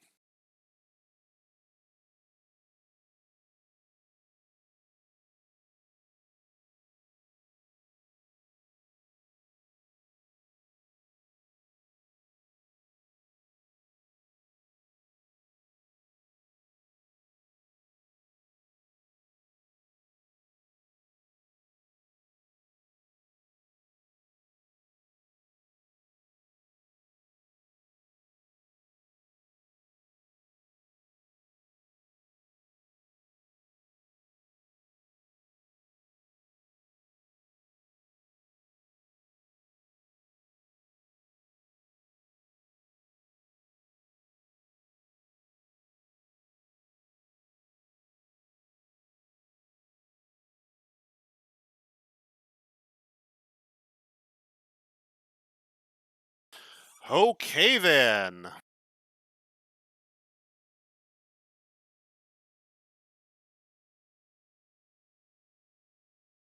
Really? Yeah, I remember if you stole from them, you were pretty well risking war the next time. Instead of getting a caravan, you'd get a fight. Um, you can steal from the dwarves, obviously, because they never declare war, but stealing from the other races was pretty well guaranteed to get you somebody torqued off in earlier versions. I haven't messed with it too much in 44. Usually, generally speaking, it's not particularly valuable to me to steal for the elves. Um, the elves don't bring me much that's particularly valuable. A lot of times you'll get surface crops, which can be useful one time until you've got the seeds, but once you've got the seeds, you can plant your own and you don't care anymore. Um, they can bring you animals, which is really nice because especially some of the larger ones can be trained for war, and then you have an additional defense force in the form of your trained animals. But their weapons and armor are wood, and frankly, we can make better out of what we've got on site. Their uh, their crafts and other materials are all wood. They don't buy anything from us that's made out of wood. So right away, we can't sell a chunk of what we produce.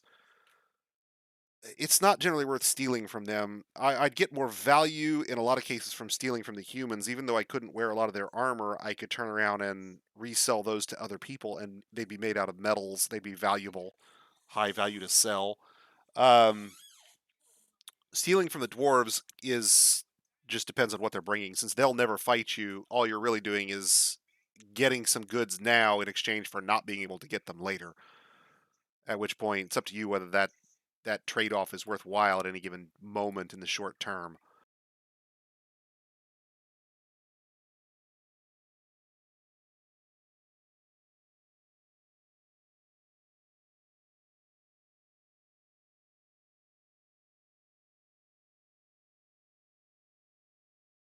I do believe everyone has gotten up out of bed now. I think everybody is better. Fantastic. Much better than expected.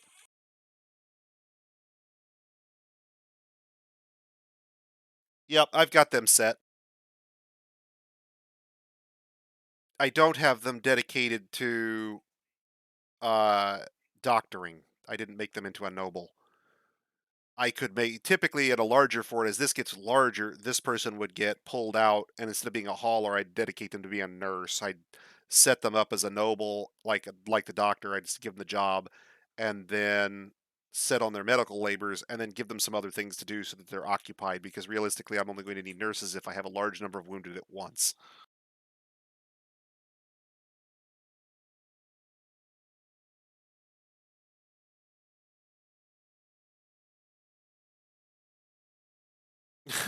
I've never considered stealing from. It would be nice if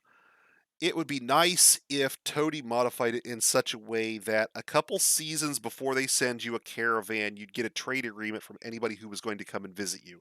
So before the elves arrived in the spring, in fall, they'd send you a notice, "Hey, we're coming in two seasons. Anything you'd like in particular?" Even if they charged you more, just like the dwarves do, that would be a significant improvement over the way that caravans currently work. I get that, it's intended to emulate wandering merchants, just sort of aimlessly bumbling about the world and moving goods from place to place, but uh having a predictable route, if you will, would allow a merchant to be far more useful in terms of making their own profit as well as bringing the things that their customers needed.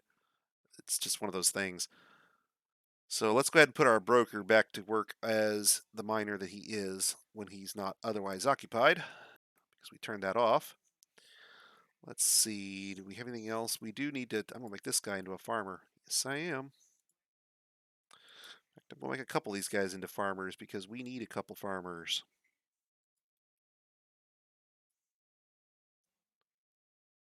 Just in case our current one gets whacked. Now, realistically, these three farmers are probably going to produce more food than my fortress will use in years.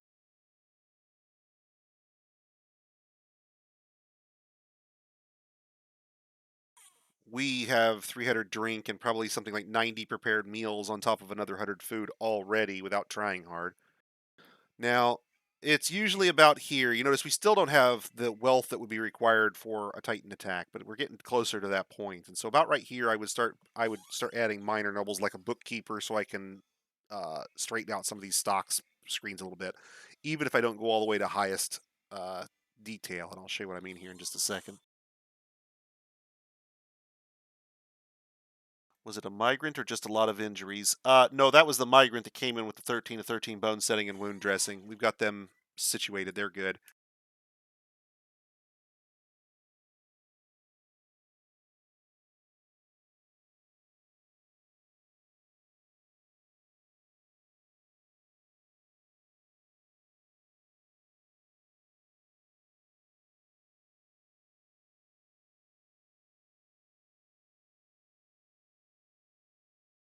And we'll go to medium precision, I think is where we want to be, because that'll give us accuracy up to anything less than hundreds, and then we'll start losing accuracy on anything that's up in the thousands. We don't have thousands of anything except maybe stone or, you know, that kind of stuff.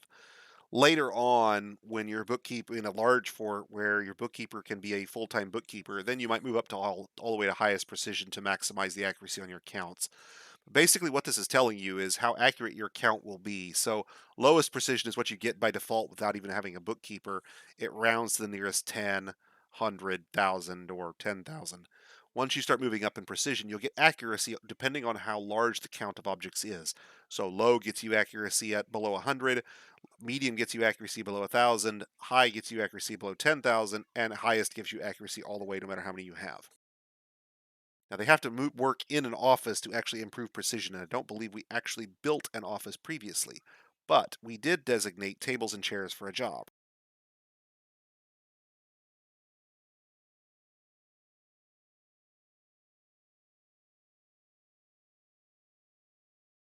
So we can have them build their simple office for our bookkeeper. It doesn't have to be particularly fancy. Bookkeepers don't have a lot of demands or needs. Okay. And then we can assign it if we had a separate bookkeeper and noble, which we don't. Our bookkeeper is also our manager. So he's already got an office. We're good. But down the road, I'm going to want to separate broker, expedition leader, bookkeeper into separate nobles rather than having one guy doing all these tasks. Right now, I don't have enough tasks for him to worry about being the manager of, let alone the bookkeeper of.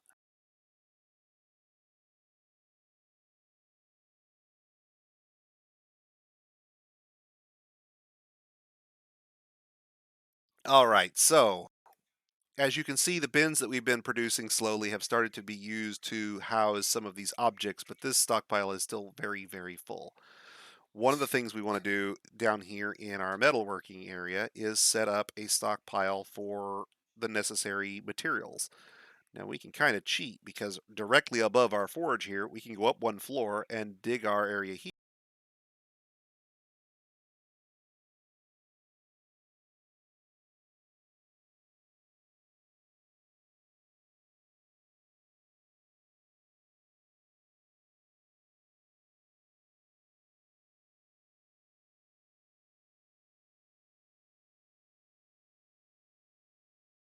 Got to dump all my ogre teeth. Missed one.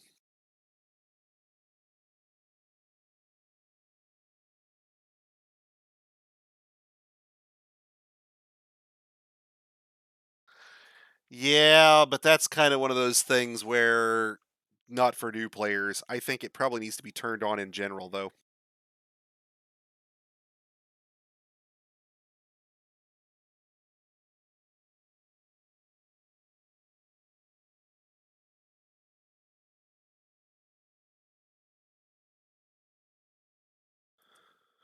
Forgot to claim those Crumble corpses, so they've been laying over there rotting for the past 6 weeks. But they're over there far enough away from the staircases where I don't think it was bothering anybody. Okay, we don't have any empty food storage items because we're still not making enough pots. That's okay. I'm not too worried about that right now. Got 400 drinks, so I don't think we're going to run out anytime soon. This is probably at the far end of what I'd recommend for a new player. We're in a somebody said a tropical shrubland, I think they said, and badlands. So this is really sparse on trees. Initially getting started, that's one of the things that a new player can really take advantage of. Would be to embark in a swamp or a marshland or a forest, someplace with additional wood. Now we're fortunate in that the site we're on also has coal and iron, so we're going to set up a massive metalworking industry here shortly, as well as since we have fire clay on site, we'll be able to set up clay pots made out of fire clay without having to glaze them. So we can do wood for the optional ash glaze, but we don't necessarily require it. We've closed off all the caverns, but ideally, what we will do is we will dig an entrance into the first cave and use that as tree space because since the Badlands and shrubland upstairs doesn't have a whole lot in the way of trees, it's useful to have a source of wood for glazes or if we need to make ash for soap. It's not particularly exotic. It's good. I think it's mirthful, if somebody said correctly.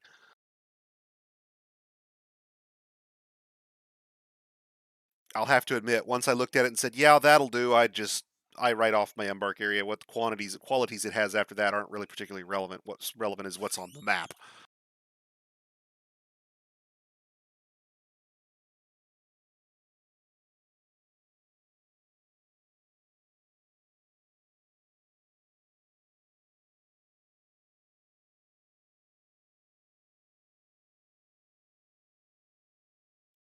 Our cavern natives are restless.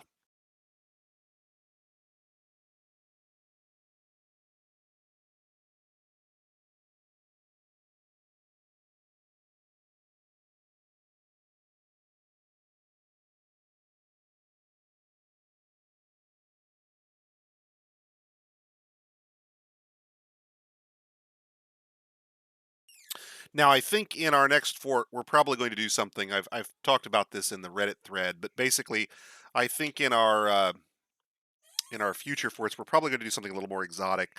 This same world has spots with necromancer towers.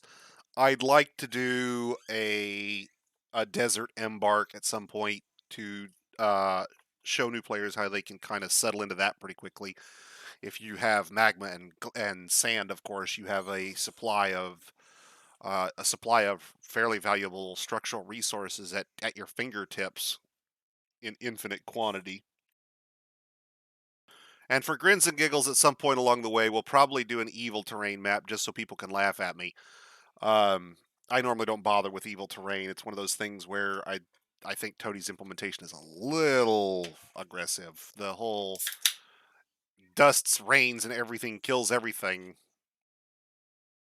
uh, is a little over the top. I mean, you compare it to good terrain for a moment. It's not like the good terrain is raining sunshine on your dwarves and making them happy.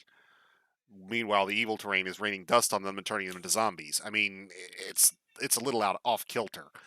Um, it's certainly doable. People do it. In past forts, I've done a glacier fort previously. We may see if we can't do one of those in the 30 days while we're along the way. Once you have a grasp of how Dwarf Fortress works in general, I don't really think Dwarf Fortress is a particularly difficult video game. It's complex, it's deep, there's a lot of things to keep track of. Excellent. Now, don't demand something we can't make.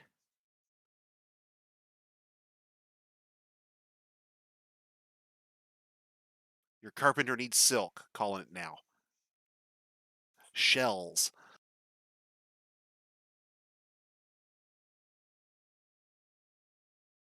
Okay, let's start taking care of some things that we haven't. I have a whole list of things on my whiteboard that I was planning to talk about tonight. You know how many of them actually covered?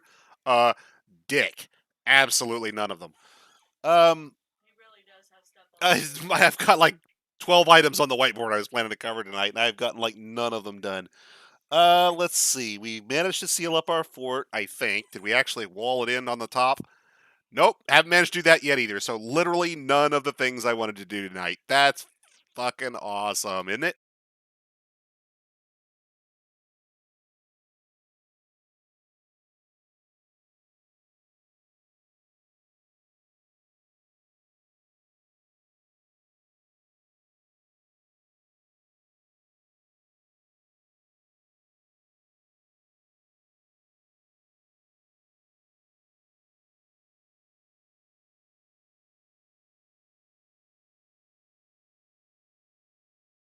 All right, let's get that walled in. We'll at least be able to say we did something tonight that was productive, other than kill a bunch of ogres, trolls, and crundles.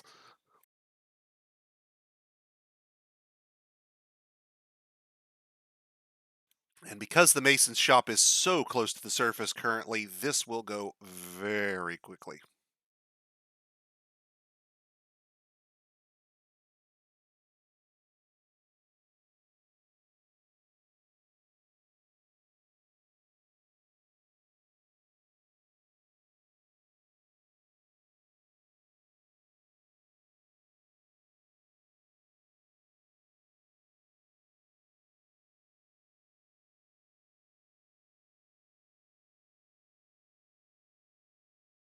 Guessing our guys are trying to take a bath in the stream. Can't be drinking. We're out. We've got plenty of booze.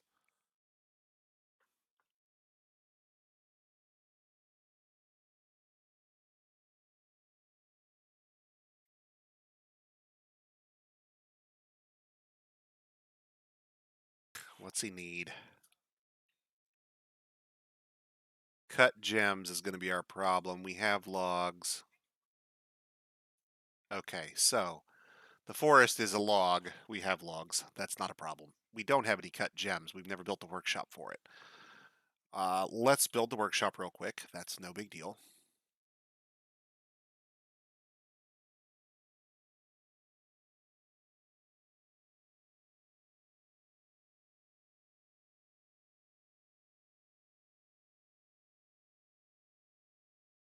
We'll take that guy that had pottery and make sure he has the necessary skills to cut gems, because typically I would make my potters and my gem cutter setter and my glass maker the same guy and just call him a ceramics worker. But for now, we'll just go ahead and leave him as called Potter, and we'll update that. We'll create a new one here in a second. So, oops, I need to edit this one.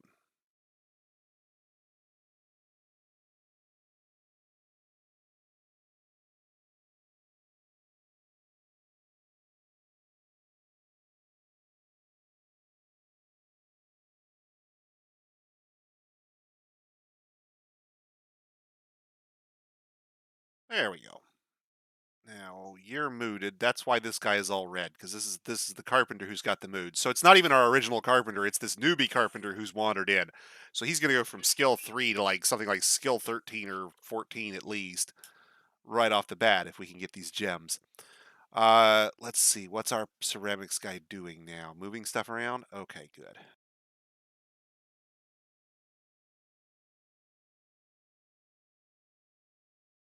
Because he has the gem setting skill, he should come along here momentarily and build this for us, I'm hoping. We'll check on him and make sure it gets done here in just a sec.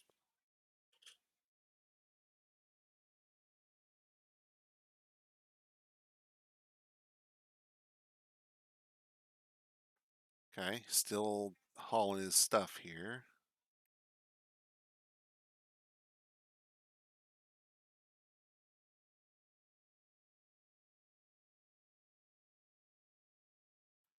No job my ass. Did he build that when I wasn't looking? No.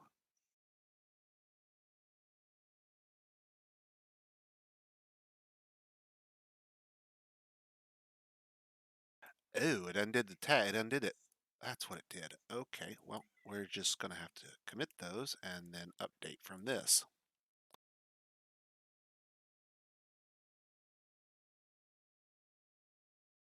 And get him to build that. Now, obviously, if you have a lot of resources that this guy with the mood needs, you got to be really on top of making sure he gets what he needs. But I'm pretty sure that any cut rock counts as a cut gem, so we're just going to add task, cut gems, and I don't care what we end up with here. Doesn't matter to me.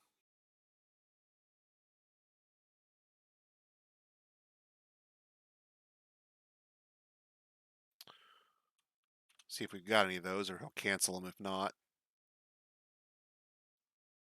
Now, you could, if you wanted to maximize the value of your artifact, look for a really high value gem, figure out which ones are the most valuable you have, and go from there. But in this case, I don't really care. I just want to get a gem cut so that my carpenter will get off his thing and go make his object. Like so. And now that he's crafting his object, we don't have to worry about him going insane and murdering everyone, which is awesome.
Okay, and we'll get the basic magma industries up.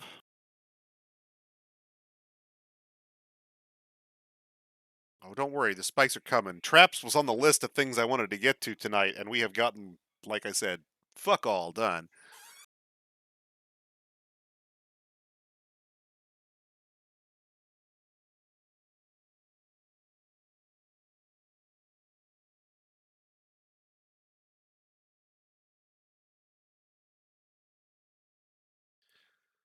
And hopefully our masons will be along momentarily to start assembling our various furnaces. Yeah, featherwood animal trap. That's awesome. You can keep that one, buddy. We don't need it.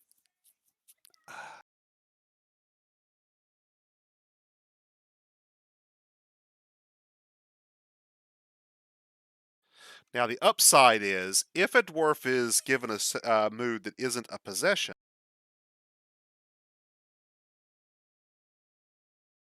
their skill takes a massive jump. He went from 3 to 17. That's 14 levels of skill added. Possessions don't get that bonus, unfortunately, so womp womp on our first artifact. But this one, bang, we now have a super duper carpenter, better than our original carpenter who's been doing it all this time. And to top it off, he's also a bowyer, so yay, can make some crossbows for everyone. And to be frank, we're going to probably do that very soon because bowyer and ashery and wood furnace are the buildings that we're going to build in this area because they're wood related, and I'm going to have a stockpile here for them.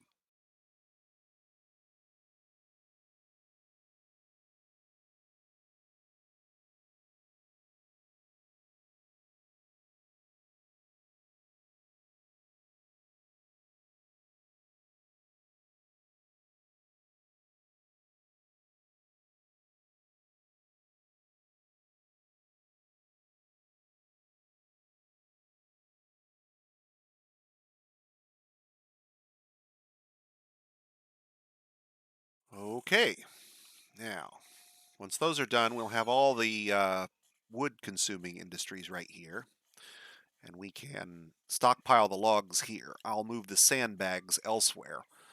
I don't believe that we have. It's going just fine, man. Welcome aboard. Menace with spikes, or menace with spikes, menace with spikes of camo cans.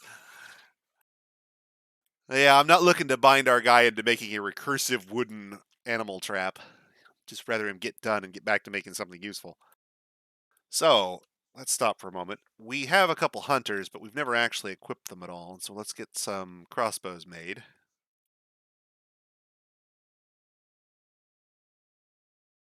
We don't actually have 5, but a few extra wouldn't hurt us.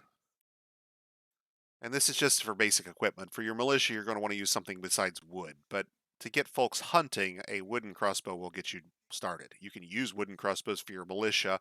And in a typical fort, I would, over the long haul, make an enormous number of crossbows of wood if I didn't have enough metal of the right type of metals to make crossbows, and pass them out to all of my civilians so that my civilians effectively become a giant, you know, imperial army. They can't hit anything, but there's 27 million of them, so sooner or later somebody gets lucky. And then you can use them as part of your defense by stationing them in areas where they're never going to be attacked, but they can easily fight back against intruders. And as long as you're careful with certain types of exceptions where you don't want them to be fighting at all, you can have your entire fortress mobilized in your own defense. We have animals that we have just arrived, and we have not been dealing with them. So let's fix that problem. Yak cow, butcher. Yak calf will full. Those can stay.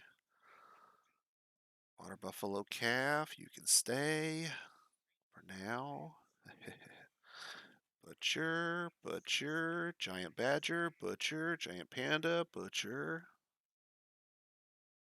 Big fat chunks of meat was the only reason I got them for. Stray horse, that horse finally grew up. Good, we can get rid of him too. Perfect. That'll butcher off a huge number of animals all at once. Or eat a giant chunk of food. Now, are we complaining about no logs? Really?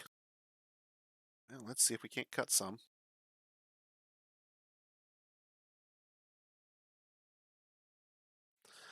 I don't believe we got a single tree in that pass. Nope, nope, we got one. Probably a saguaro. It's going to give us like 3 logs.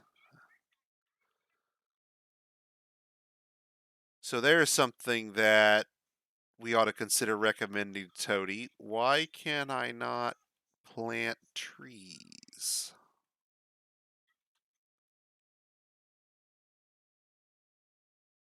Transplant trees.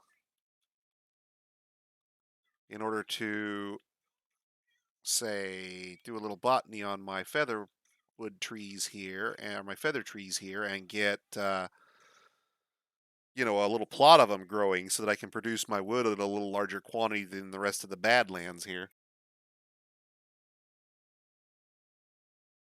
No, it's not about being a filthy elf, man. I'm not growing them because I love growing things. I'm growing them because they're going in the charcoal furnaces and being converted into sharp metal pointy things. The only purpose for trees is to lay on when you sleep, hold all your goods, and be converted to charcoal.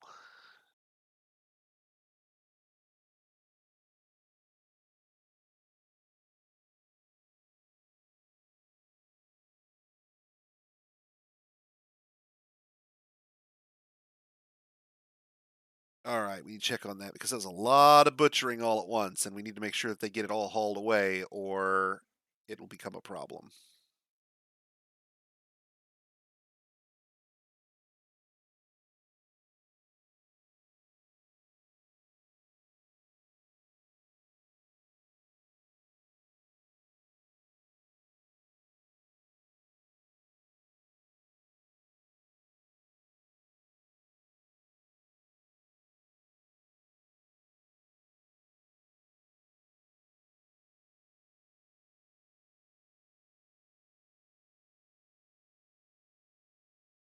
I need to check and see if we set the order for other. I thought we did, but it doesn't look like it's affecting the nervous tissue or cartilage. I wonder if that's a known issue for Toady.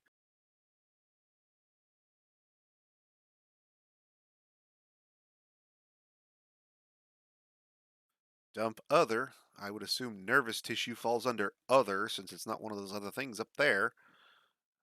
Hmm.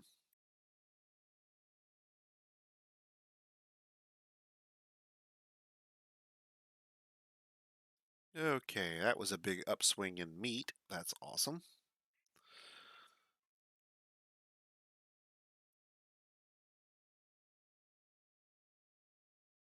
Oh no, if you're rendering fat, that means there's tallow.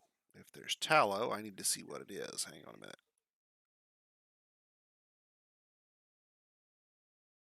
Well, no, apparently there's not. You've already used it. Well, poop.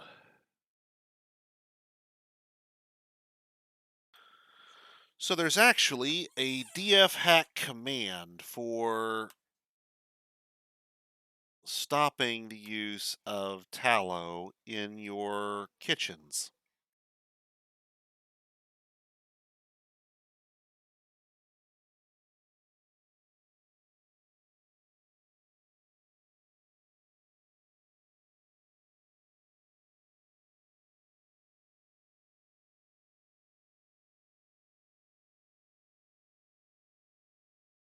And specifically, you can use it to ban cooking of anything you want, but it actually has particularly application for tallow. And the reason tallow is so important is because not only do you use it to make soap, but because your kitchen tends to be very close to where you're butchering normally in order to keep your food chain a little short, uh, tallow tends to jump right to the top of the list for things to get cooked automatically.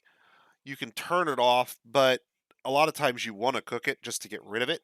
So, what you can do is temporarily ban entire types of uh, materials from being cooked with the DF hack ban cooking utility. Let's see if it has a helpful tips here.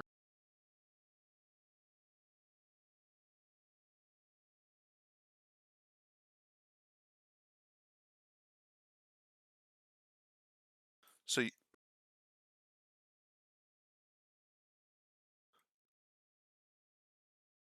so you can use this then to turn off the thing that you're wanting to cook. So, for example, if I want things that can be spun into thread and I don't want them to be cooked, if any such things exist, I could disable that. This will disable things that can be milled and cooked. This will disable fruits that can be brewed. This will disable anything that can be brewed. This will ban cooking seeds, and seeds is a good thing to consider banning, generally speaking. You don't want to be cooking your seeds.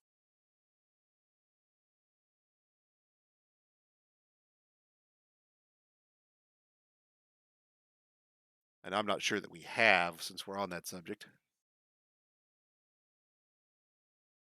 But we've got a big chunk of seeds, so apparently we're doing okay there.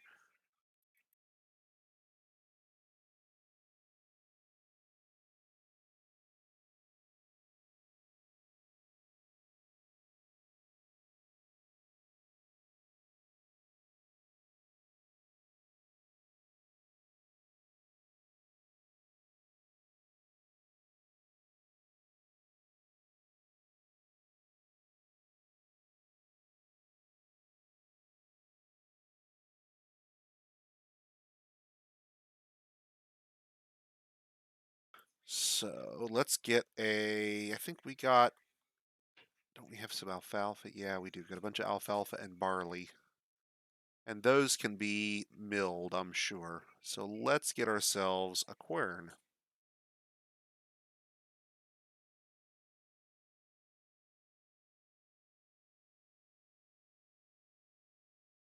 Or two, or four. And this is basically a hand milling spot where you can mill grains into flours.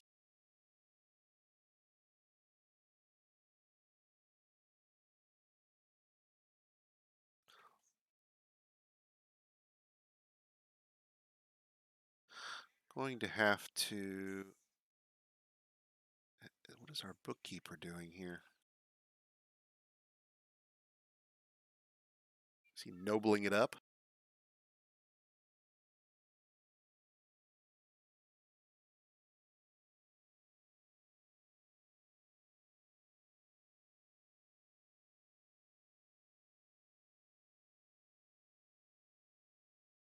Oh, don't tell me I left those guys stationed all this time. No, they're just in the military. Did I leave them?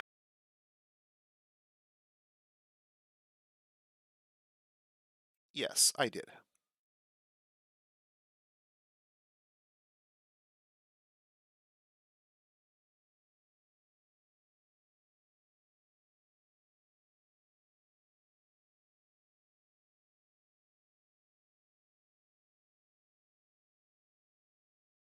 All right. So everybody's in the temple having a good old time. Yay, yay, yay. Okay. Did we build the statues I wanted for the drinking room?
All right.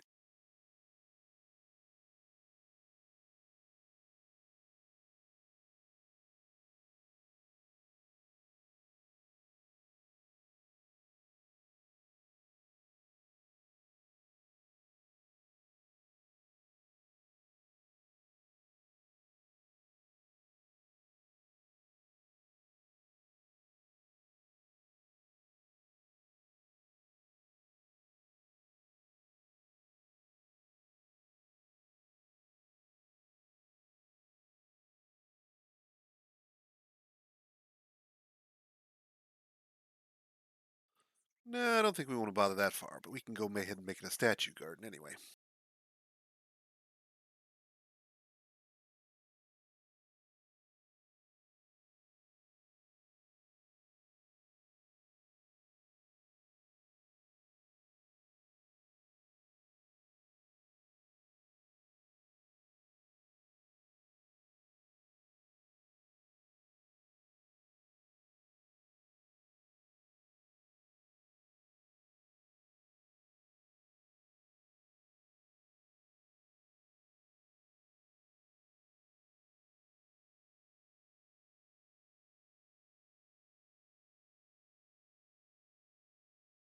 All right.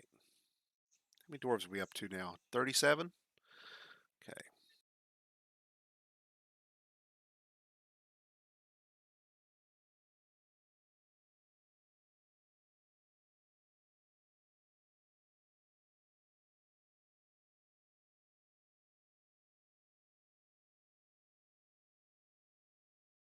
So we need to get a fisher area up since we've bothered to make fishermen. We need to get started on smoothing and engraving everything, which I don't actually do with my stoneworkers unless I have to up front for some reason. We can turn stone crafting back on for this guy. He's good. He's way up in the masonry now. And this guy's doing masonry, so we're good there too. Okay. Um, Smith mechanics clothing. Do we really need 3 of these guys? Probably not. And the one in the middle has medical skills and other stuff, and the others got squats. So you are going back to the hauler core. You've been demoted, but don't worry, we're going to have a use for you momentarily. All right. Now then.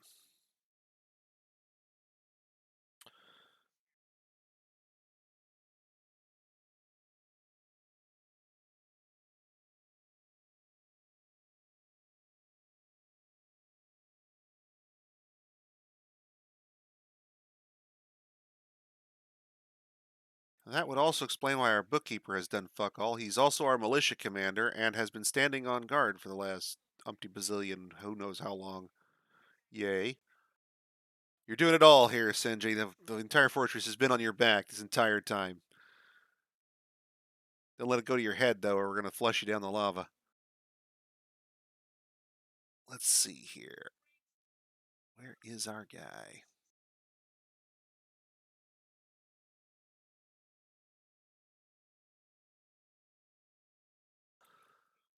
Hang on.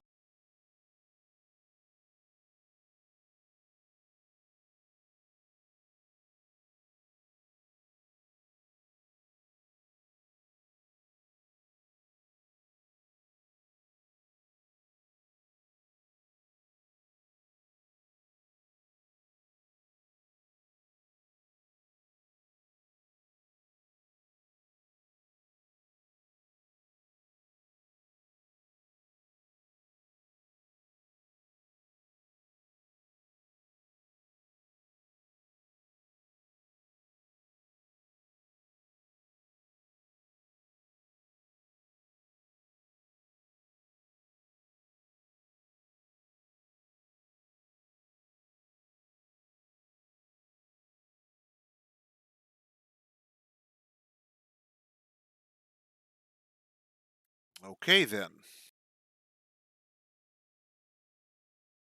Now let's get ourselves a barracks and get our military doing some actual training to, like, make them dangerous and stuff. And get those stupid grazers who have congregated in our meeting room into a pasture space and get our birds done.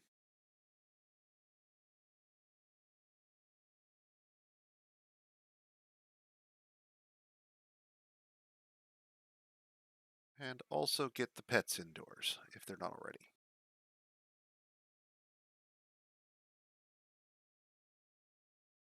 At least the non cat pets.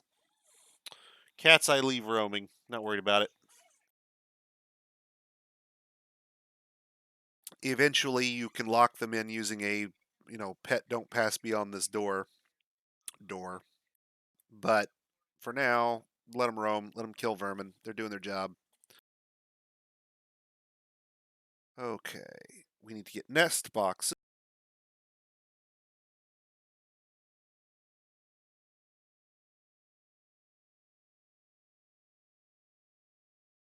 For our birds to start laying eggs. We need to shear a few sheep.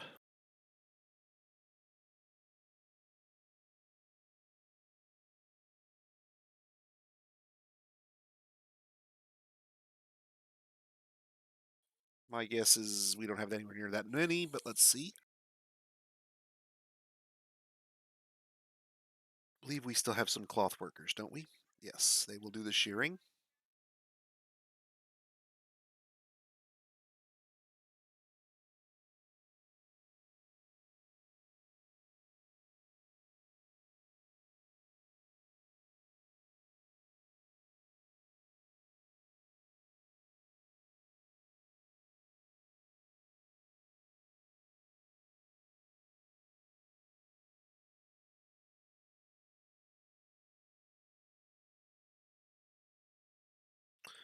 All right, now that we've gotten our bookkeeper not triple booked into 14 different noble positions, we can start to see what we actually have in terms of supplies.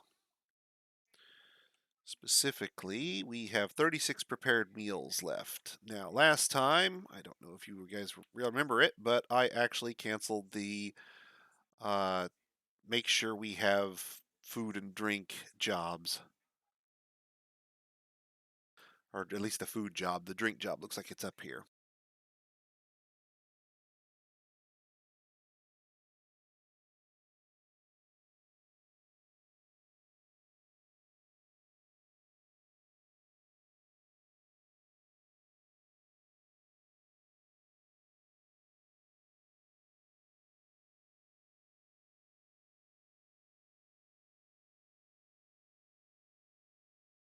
And that will get us plenty of prepared meals made.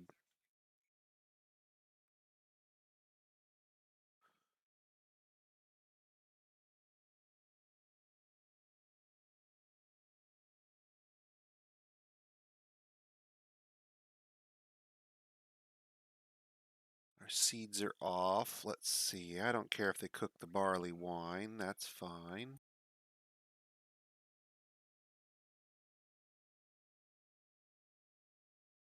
We'll turn off the tallows here while we're here. Oh, that's what I was going to show you guys. Ban cooking.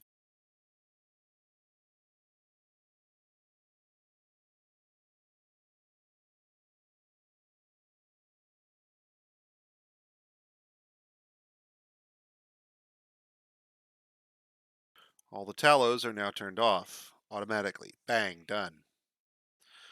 That way we can reserve them for soap.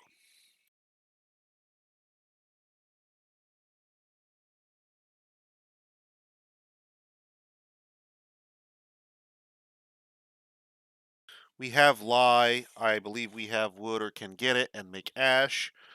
That means we can make soap. We have tallow. Soap is great. Keeps your guys from dying of infections. Now we got lucky this first time again, apparently. Dwarves be making luck rolls everywhere up in here.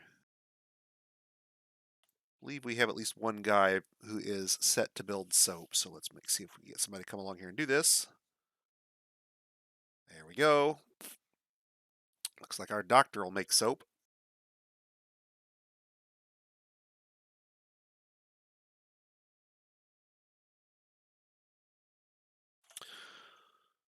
So let's see what we got on the list that I actually covered here.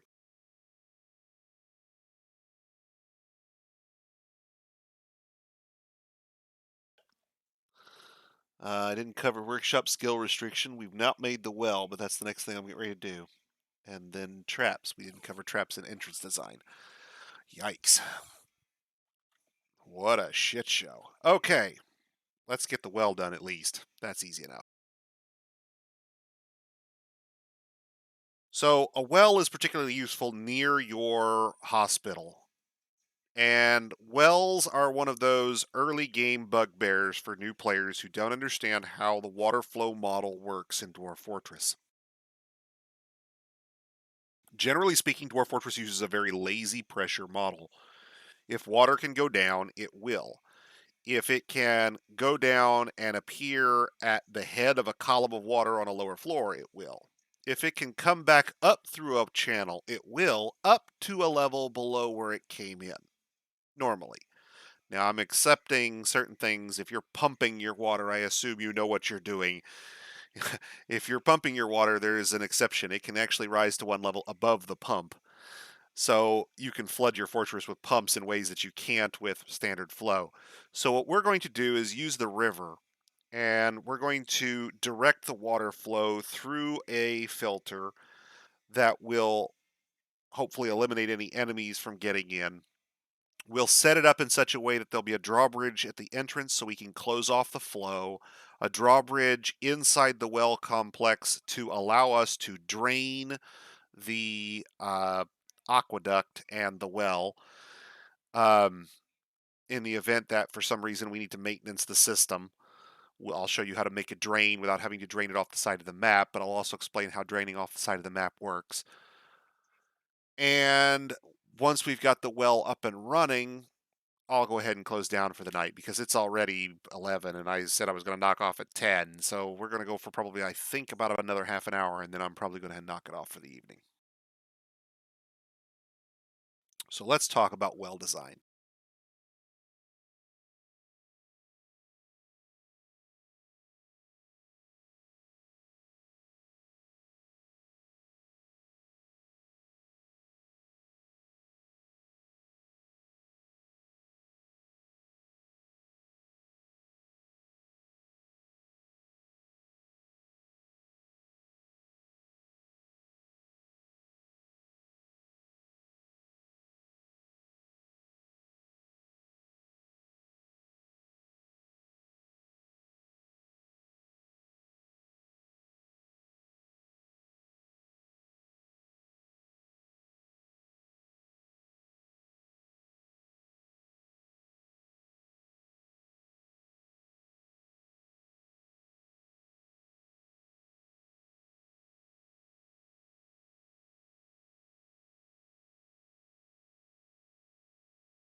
Okay.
Akura Kira, come, Akura Kira, come. Come on, guys.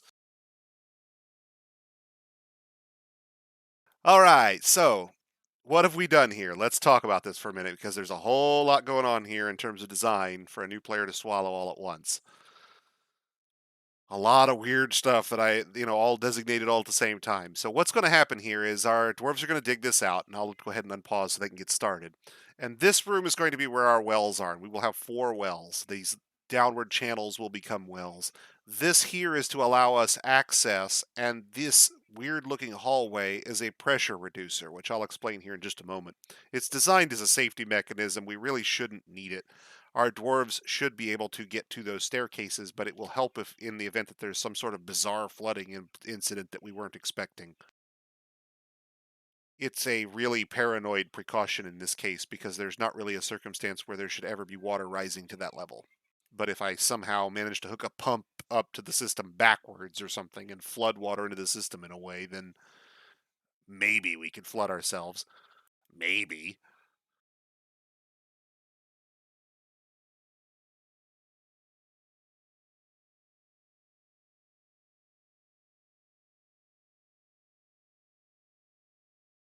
So this room is going to become a three-dimensional box, mostly filled with, traversable staircases and 3 channels down the middle that will be the well. This hallway will be our intake pipe where the water comes in, and it will be under pressure from the river. And I'll get to the way pressure works here in just a second. It will run down this channel. It will come in from the flood down the staircase from above, flood down this hallway, flood all the way to the right, pass through the pressure reducer, and into our well. And again, there's another pressure reducer here. And again, that's a paranoid precaution because realistically, unless I do something really stupid, there's no way you should get water flooding up past this point. And now is why we're going to explain pressure. So, water at the river here is at level -1, meaning it will attempt to rise to one level below itself. In other words, it will rise up to, if it goes down and comes back up, it will rise to where it is. Oh, I know what I didn't do. That was close. We almost screwed that up. That could have been bad. By we, of course, I mean me, because let's be honest here.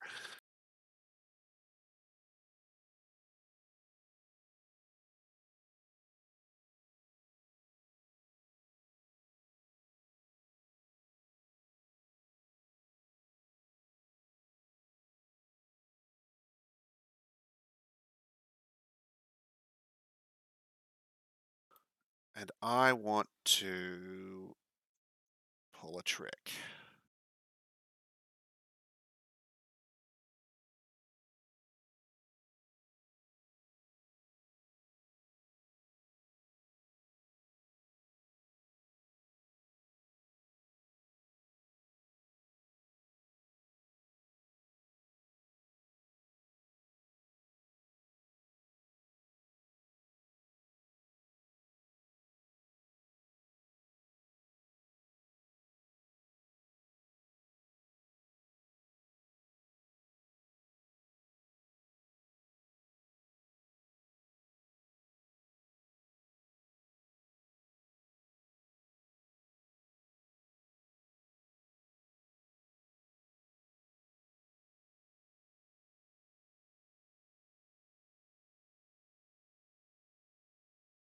Okay, let's start over. Sorry. Now the water will come flooding down through this staircase all the way from up here. So it's at -1. It will flood down this staircase all the way to the bottom, cross over to this staircase, come back up, and since we're still at since we're still below -1, you know it's going to come up at least this far. Come up this staircase to here, flood down the tunnel, and hit our pressure reducer. Now, if this wasn't here and we had none of these other pressure reducers, the water would immediately flood up through our well, out into our hospital, and then start flooding the rest of our fortress, which is really, really bad. We don't want that. The pressure reducer right here is of an oddity, if you will, of Dwarf Fortress's pressure mechanic. Water that moves diagonally has its pressure level reset.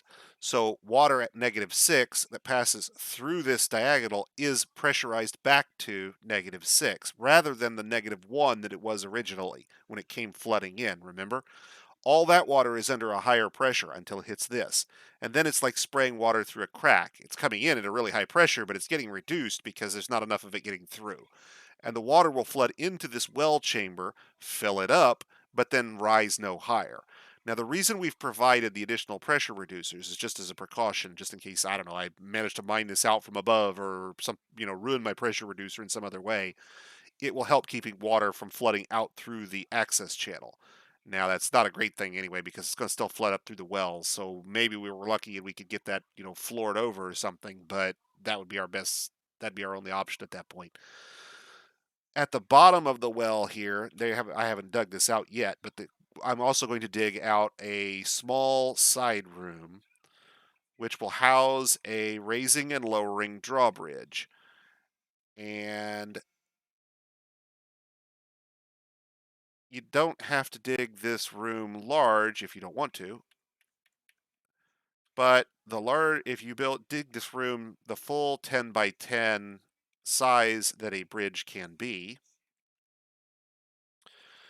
you can crush as much water out of existence as possible in one swing of the bridge, making your drain maximally effective.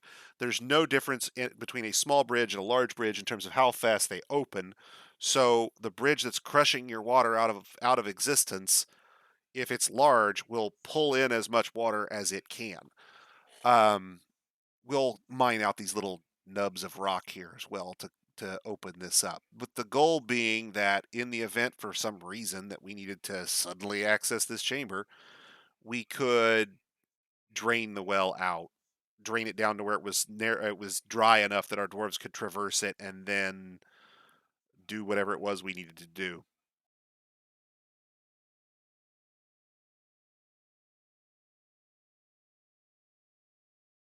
Now I'm removing these mostly just to make sure we get as much flow into the crushing chamber as possible.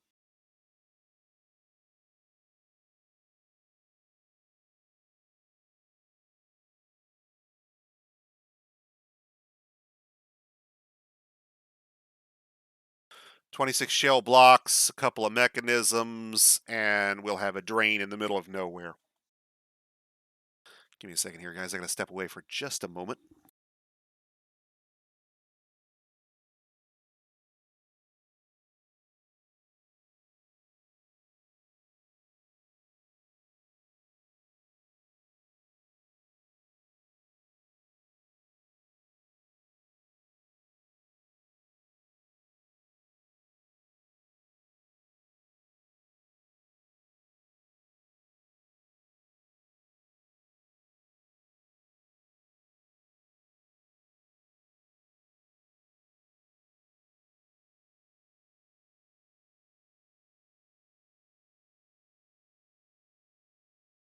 Sorry about that. So I saw human caravan. Let's see, they might have something good. Let's get our broker and get him working on what we need him to do.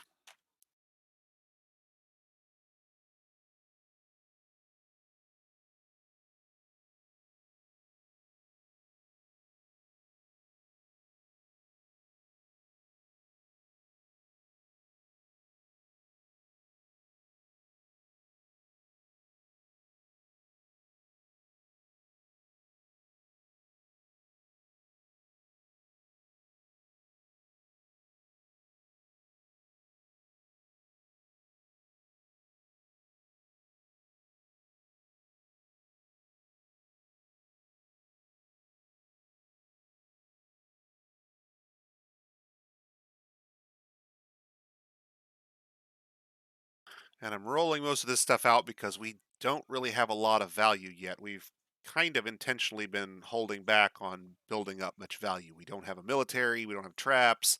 Our only response at this point is to basically wall in, which works. It's secure, but it doesn't make your problems go away.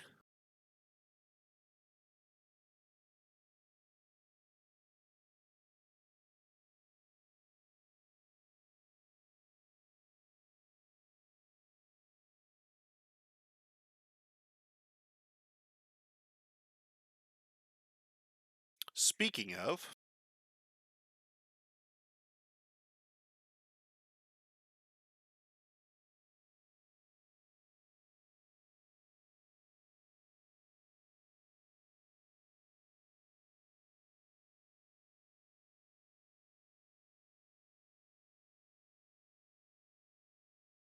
let's get some wood indoors.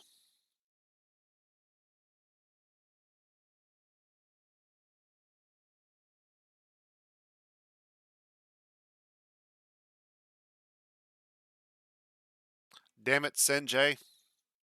I told you not to let it go to your head. Now we need you to do something and you're praying in the temple.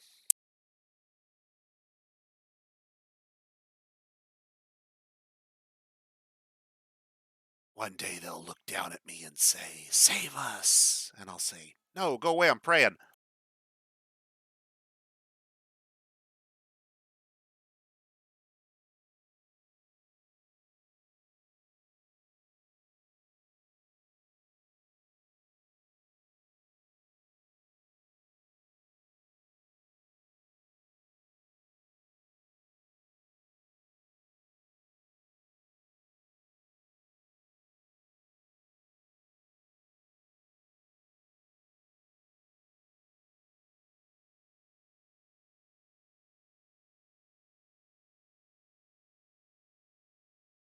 Ah, there we go. I had it set so anybody could trade and somebody else had taken the job already. My bad. Now you're doing it.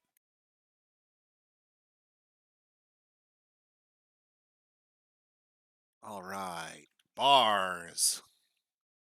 See, now the humans know what's up. They may not have the best stuff, but they bring good stuff.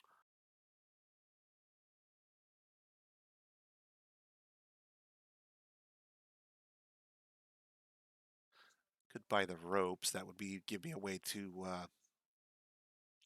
chain up some dogs.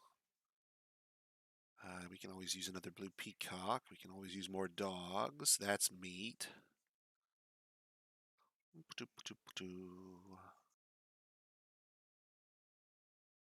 you got in the way of seeds, buddy boy? Nothing? Hmm.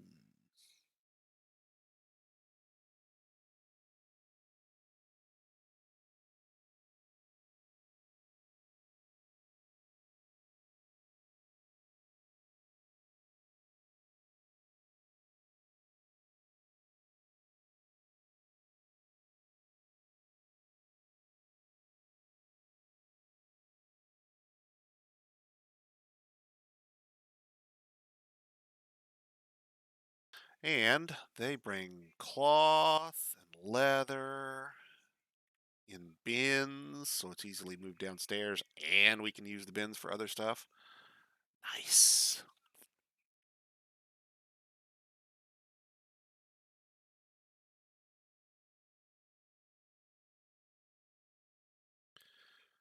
And then we'll have to see if we've got enough value to actually buy all the stuff we're looking at here, which probably don't. We'll have to turn some things off, but that's okay. And if we've got enough, I'll just go ahead and buy the anvils we need instead of making them.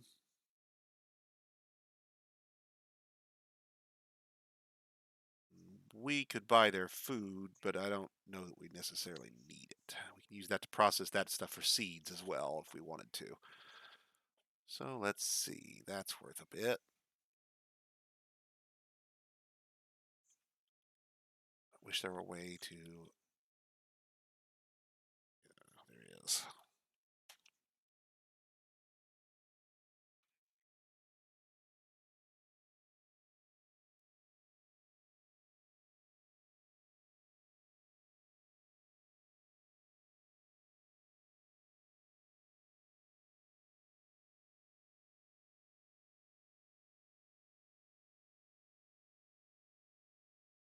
Ah, I was hoping it would mark individual items and not just the bins.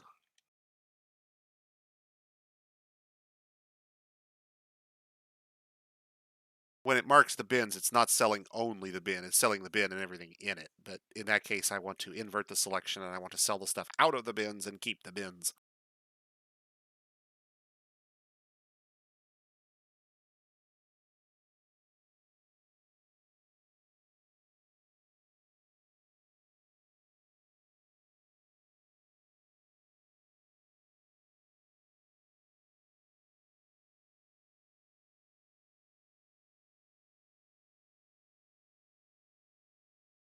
Okay, so we definitely have enough stuff to buy whatever the hell we want.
Okay. Let's look one more time, make sure there's nothing else we want to buy before we sign off with him for today.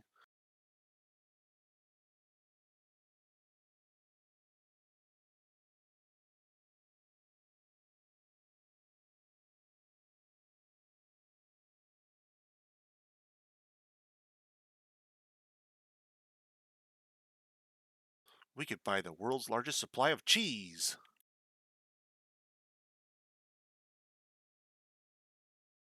I have been slacking. That's why we got stomped in that first fight. We shouldn't have ever had it.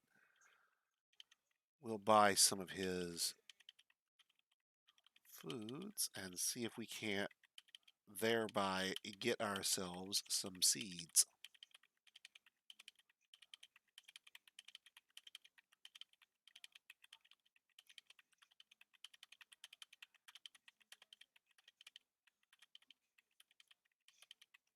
Now, I'm not doing this necessarily because we really need the food, although this will give us a supply of additional uh, meal materials. It will also mean that we can potentially get seeds for surface crops we don't have in order to generate a variety of materials for purposes of having different materials for our roasts. I don't think Toady has fixed it so that dwarves notice when their favorite ingredients are in roasts yet, but I believe that's on the list of things that will eventually happen. Because the whole point of dwarves having flavor preferences is that they get to eat the things they like, right?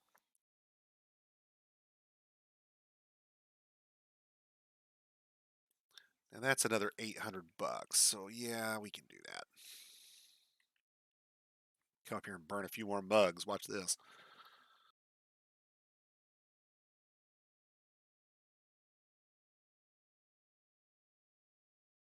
That's more than enough profit. He didn't need that last one. That's good. And he's totally happy. He's going to bring us all kinds of high value crap that we're not going to care about next time. That's okay. I really want him just to be able to carry away our cloth, if nothing else. I can always order minerals from the dwarves directly.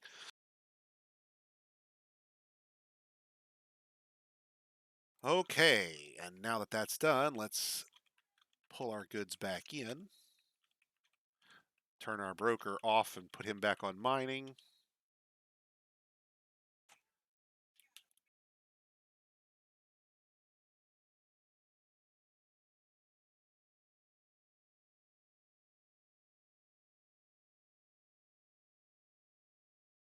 And go back to looking at our well.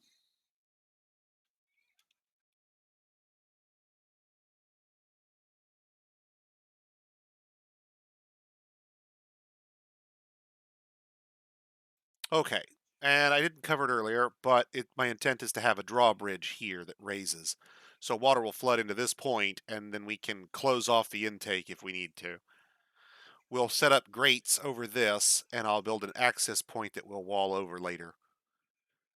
That so they can get in and out to build the bridge or build the grates after the bridge is in place.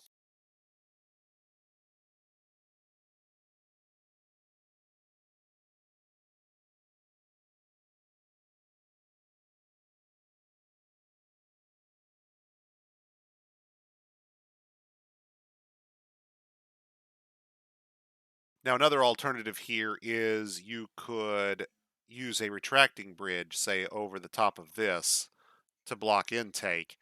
But I want to use grates here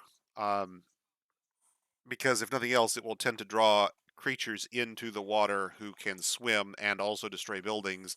And if any of those have riders and their riders can't breathe underwater, then they'll drag their riders underwater to try and destroy the grates, at which point their riders will all drown, thereby depriving them of riders.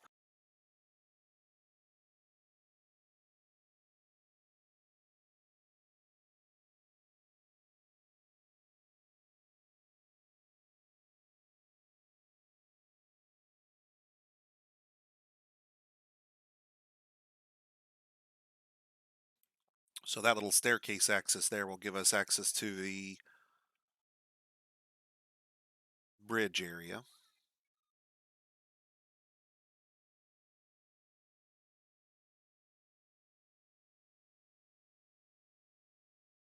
Doing good. We're getting the wood underground.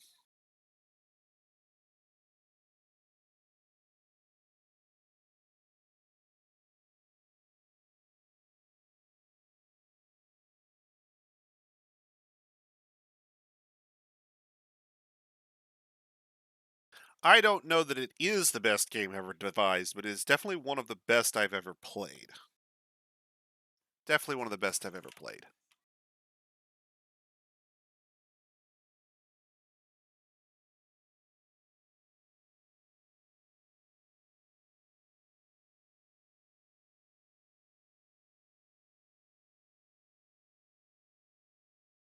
As it becomes more complete, it only generally becomes better, with the exception of my concerns about its uh, single core nature being a problem in the future.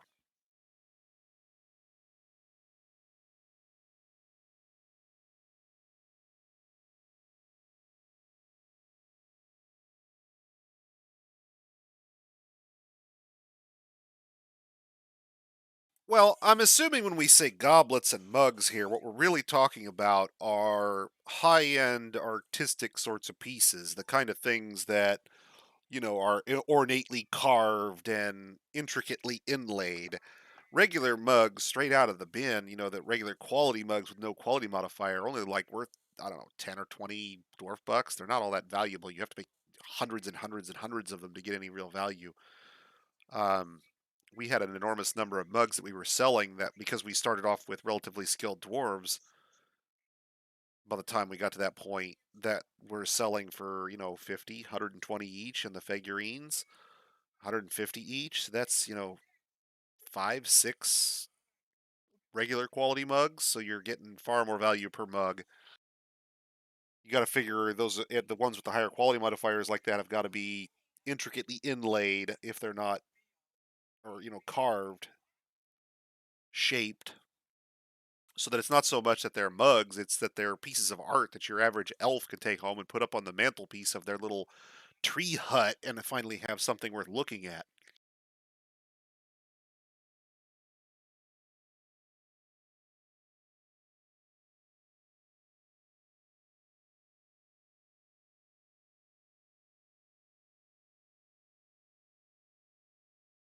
And the other possibility, of course, is that the other races could simply view it as, a mark of status to have something dwarven made. All right, more slaves.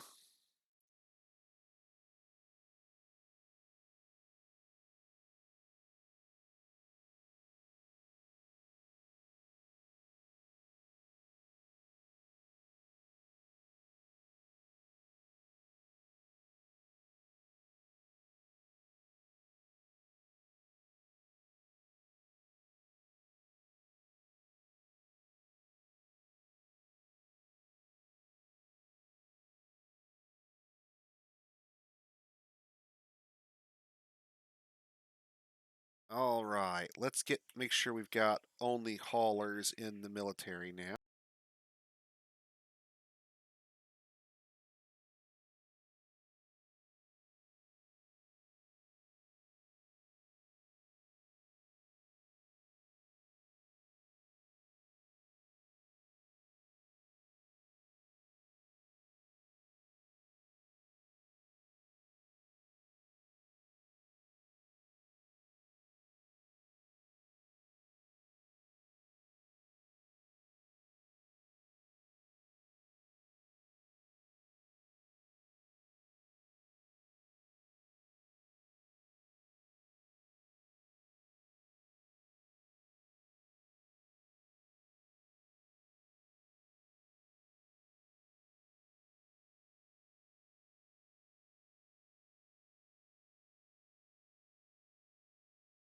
Okay.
All right.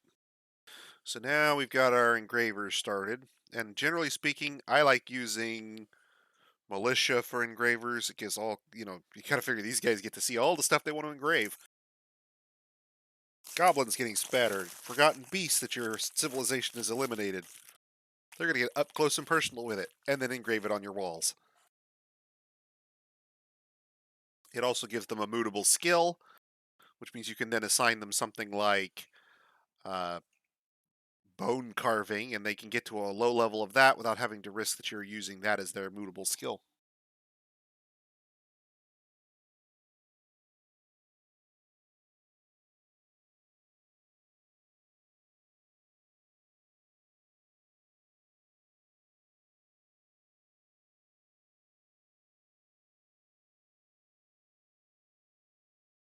Now I'm starting with this floor because I want to get the garbage chute area quickly done.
Okay, and now we'll get our masons making some grates to cover up the entrances with.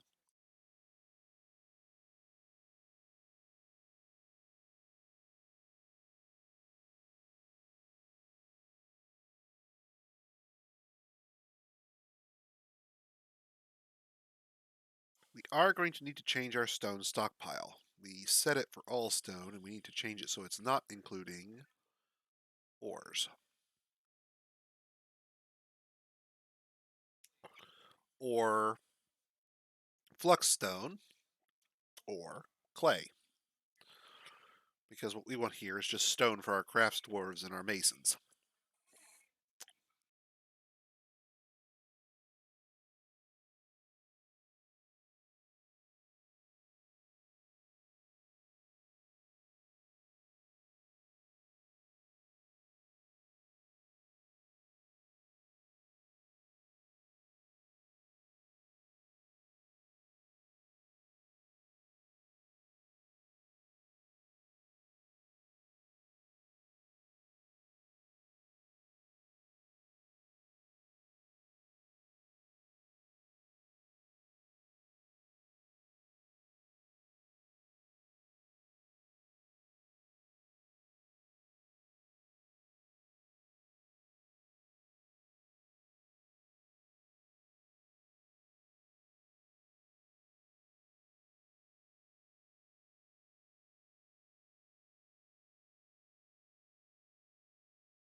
think our flux is marble. I need to double check.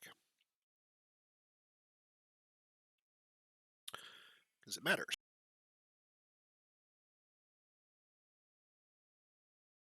Yes, marble. Good.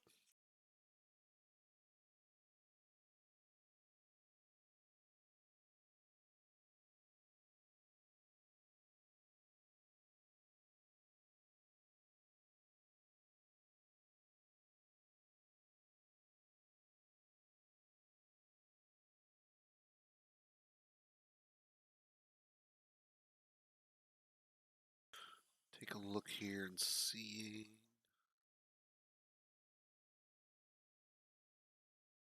Ah, there's what I wanted to see. Didn't see it first.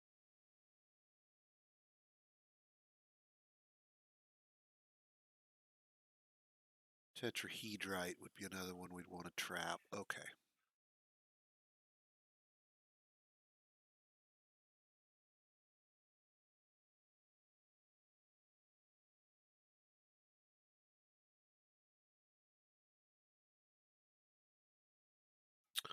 So stockpiles. General ore, iron only, flux only, and tetrahedrite is copper and silver only. So at that point, we'll collect everything down here, but we'll make sure that we always have space for iron, flux, and copper/silver.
Now I'm going to place a note, and when you start building up large quantities of levers, one of the first things you're going to notice is levers all fucking look exactly the same, unless they're made out of very particular types of stone.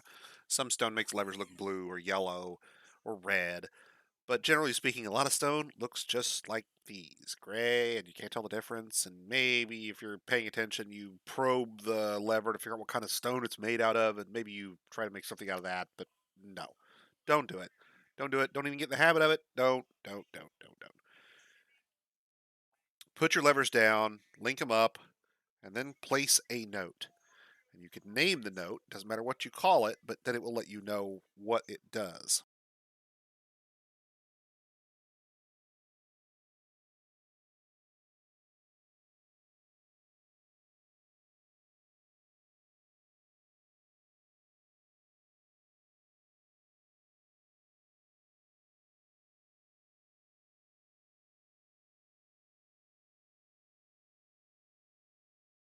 That note will sit there, and if I forget what that lever does in future, I can simply pull it up. Anytime I'm near this is the nearest note I have, so it'll pull this one up. It'll tell me exactly what it does. If I needed to know what this went to, what this was linked to, I can get there from the mechanics, but you can also place another note on the bridge to let you know this is the thing that that other thing opens. Notes allow you to identify areas for yourself, mark areas of your fortress for some purpose. You can get rid of them later, it's not a big deal. So if you have something you want to mark or identify, maybe you're handing your save file over to someone else and you want to make sure they can find your everything is clearly labeled, there you go.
Must be the blood that's got him all horrified. Not sure what it is. Oh, maybe this tooth that's still sitting here after all these years.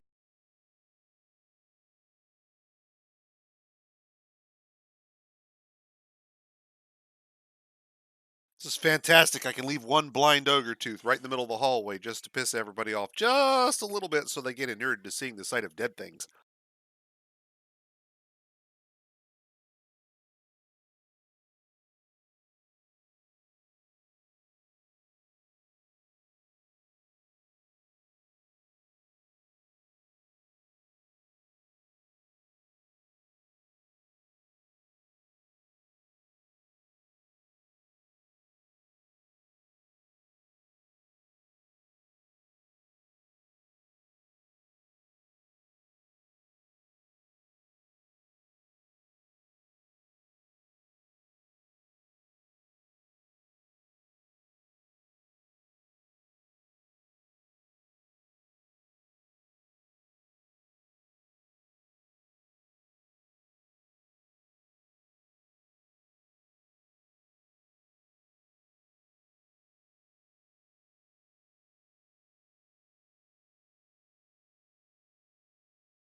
And then I realize I've been doing this wrong. I can locate trees on this map by zooming out one level and looking for the blood-stained puddles.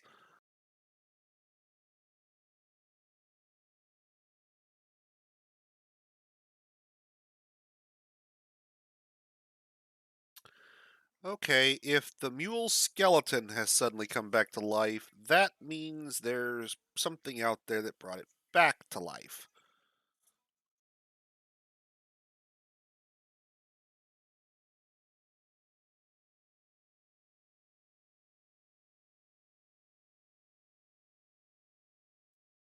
That were lizard, for example.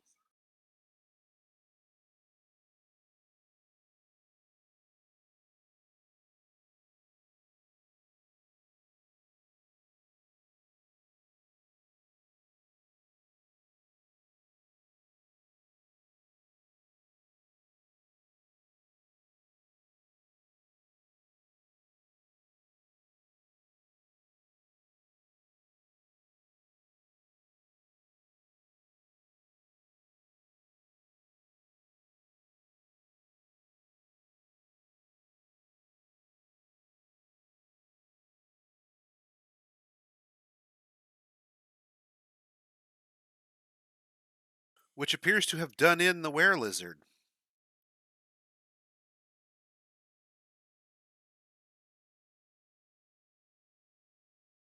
Gotta watch out for those mule skeletons, boy. Those things be dangerous.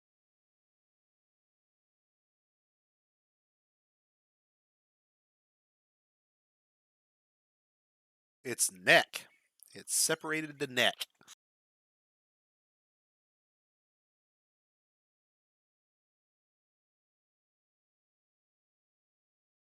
Well, we'll take these guys off duty because that thing ain't coming our way unless we go visit it, and we're not going to go visit it.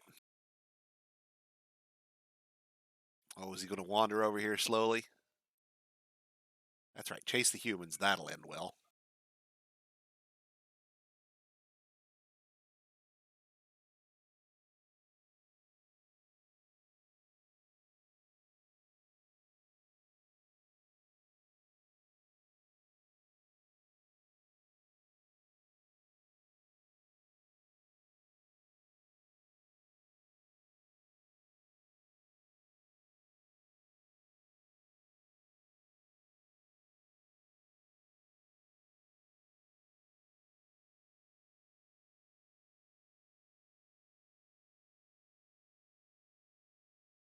Got to kind of keep an eye on that dude.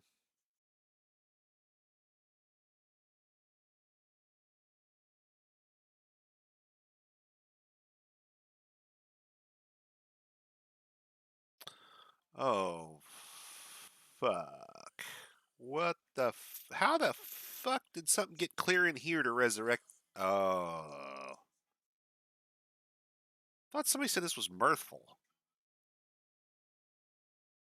Ain't no way a necromancer's all the way in here resurrecting shit inside our goddamn fortress without somebody being all over the fucking top of him.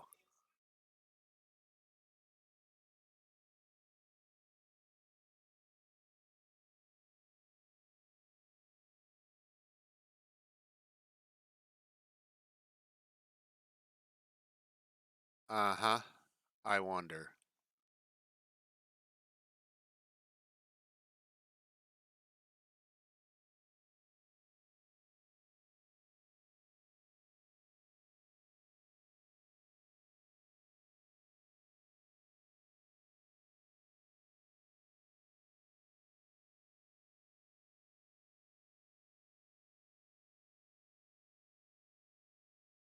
I suspect one or more of these guys is a necromancer.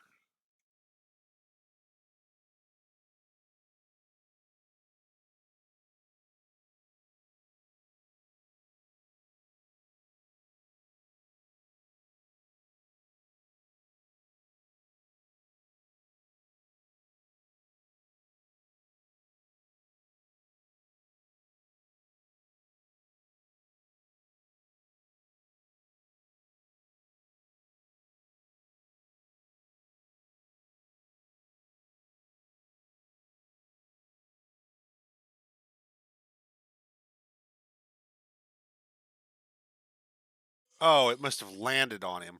He must have decided to go through it for some reason. Dumbass. Must have walked through the refuse pit and gotten clunked on the head.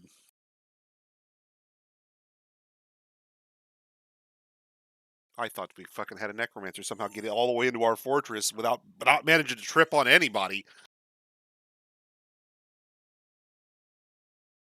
I think there's a little tiny piece that's a reanimating area down west southwest.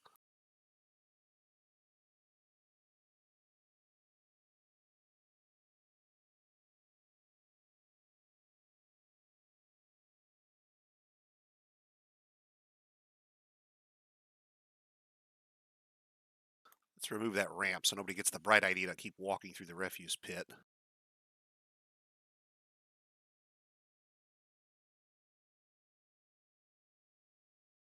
We don't have rocks? Are you kidding me?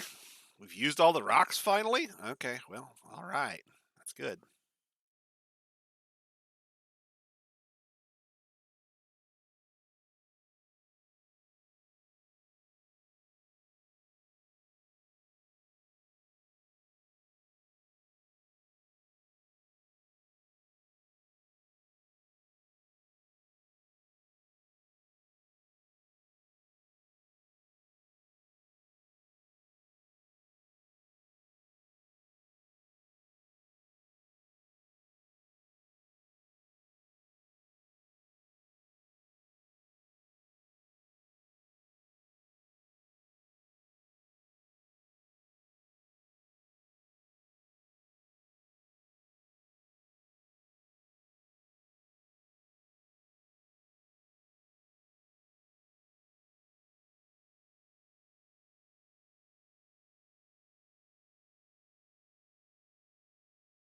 Well, I said we'd do this until we got the well up. It's been taking us a while, isn't it? Go another 12 minutes and then I'm going to knock off regardless because it's midnight. No, the garbage dump's not. The garbage dump is definitely not full of rocks. I haven't dumped any rocks. The fortress just isn't that big. I haven't done any major mining. It's basically just the pancake stack, and we've used it all up, making coffins and tables and chairs and everything under the sun that we blocks. We've got a huge number of blocks now built up because I had the blocks on repeat, which is good because I use them for construction. But it's bad because we don't have any rocks. It's not a problem. I just tell the miners start going down the mason hallway here, and we'll just tunnel right into the wall where the masons are and start pulling rocks out. Easy peasy.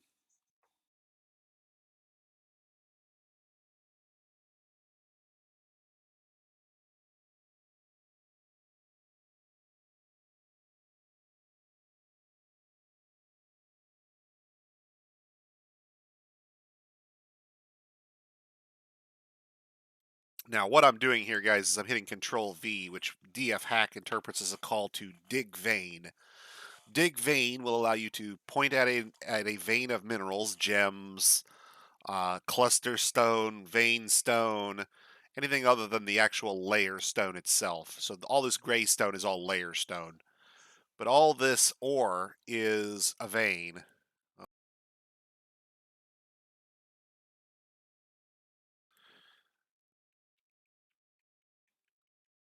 Yeah, he went after the mule.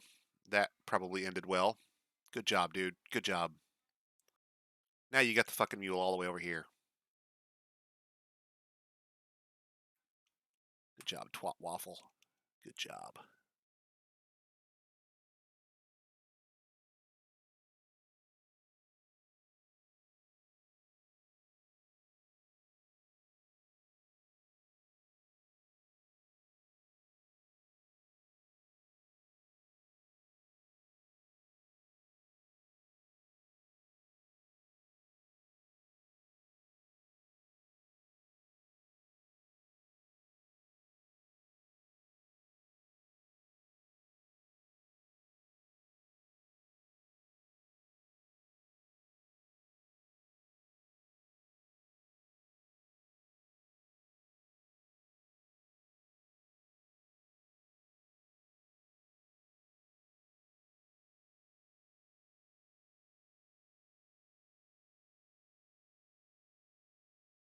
We'll give our miners here a second to get this vein dug out, and then we're gonna have to figure out what we're gonna do with that mule.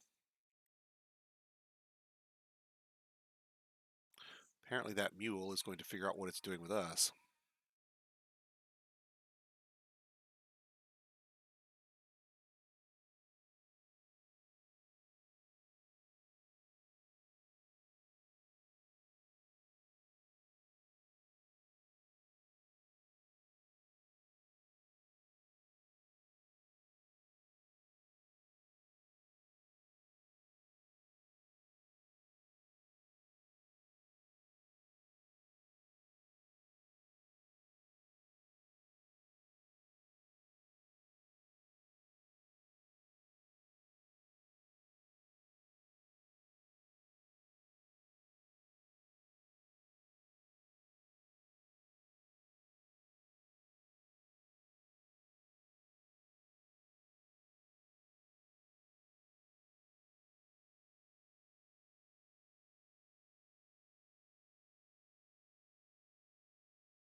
I'm pretty sure Control V is just flat level digging in the vein, unless I remembered something wrong.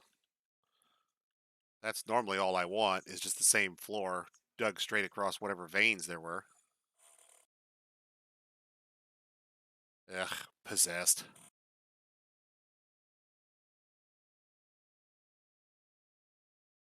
Well, we have gems, so he should be okay. Of course, he's going to want to cut something that we don't have.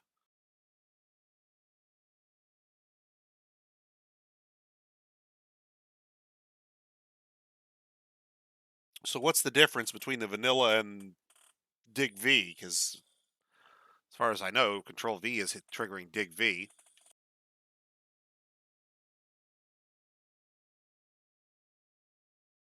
I mean, there's a way to make Dig V go three-dimensional, and you can follow the veins through the rocks up and down with staircases. But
Should have just bum rushed that skeleton at the beginning, and we didn't.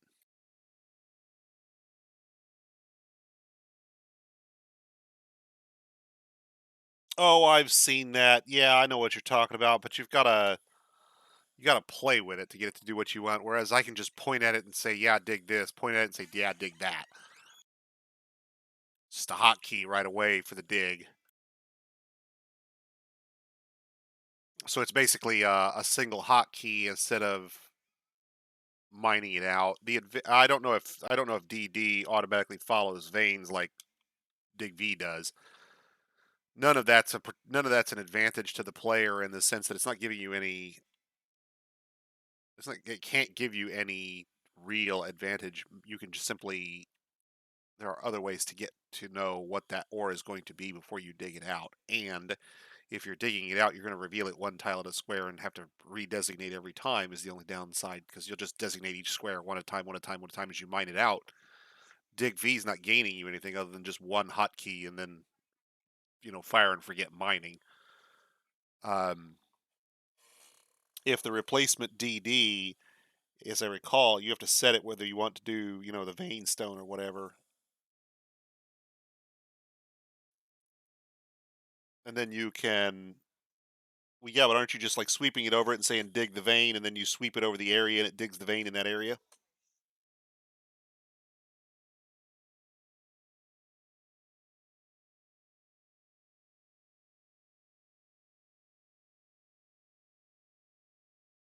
I'll have to play with it. I'm so used to using dig V at this point because I can just point at it and do it on the fly that I don't even think about it anymore.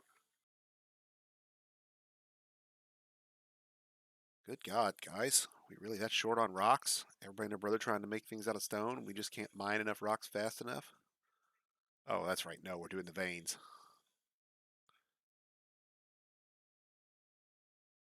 This is a big pile of tetrahedrite, which will get us copper and silver, I think.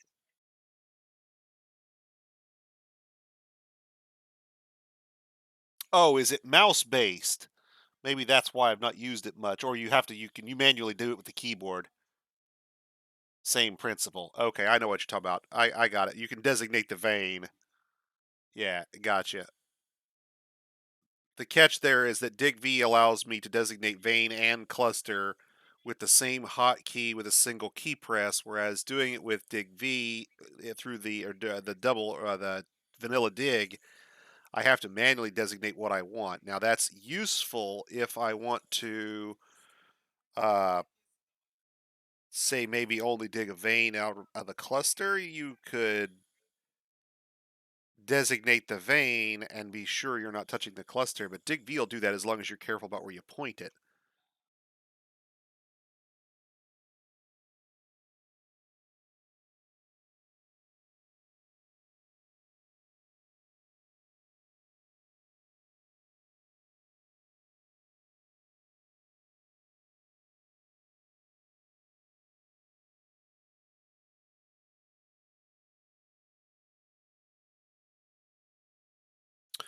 Paint a few gems for mining. Okay, let's go take a look at our. We have that bridge done. The one in the intake. Did we get the crusher done? The water drain. Yeah, it's done. Oh,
Okay, we use these grates specifically to filter out enemies trying to get in through the aqueducts.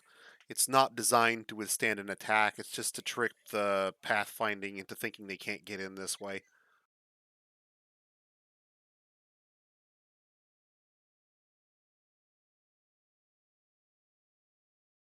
Okay, grates are done here, grates are done there. Intake bridge is linked, as I recall, so we need to link up the drain.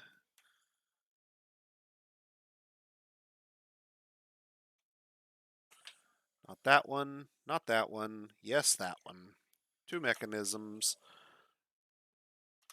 Let them link that bad boy up.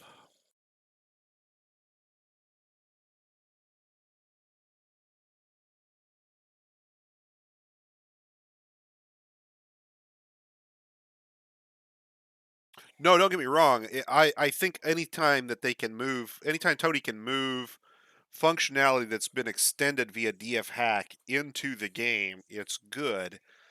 I think, however, that the implementation of the function in DF hack in this particular case is equivalent in terms of function, but is better in terms of user interface. And that's not really Toadie's concern. Toadie's always talked about doing user interface, years down the road when, probably when he's 97 and he can't, concentrate to do the math on all the things he's trying to do in in the simulation anymore. But the interface is probably smoother for me in once I know the hotkey, once I've memorized the hotkey, I guess I should say, in the DF hack version. Single hotkey handles veins, handles crystal, handles gems, handles clusters. It just depends on what you point it at. Whereas the other one is safe in the sense that you can uh, designate over it.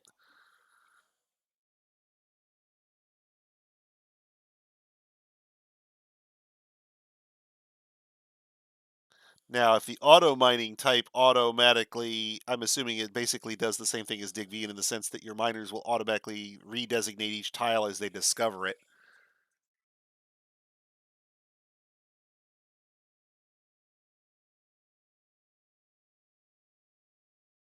Oh, we changed season. Are we up?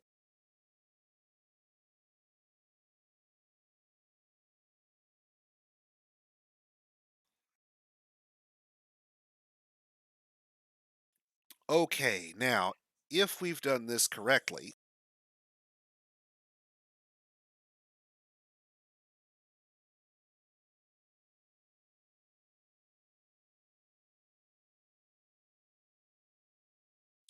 then what should happen is someone will come along and pull that lever, and then when we go up here and we look at this guy, it'll close that bridge.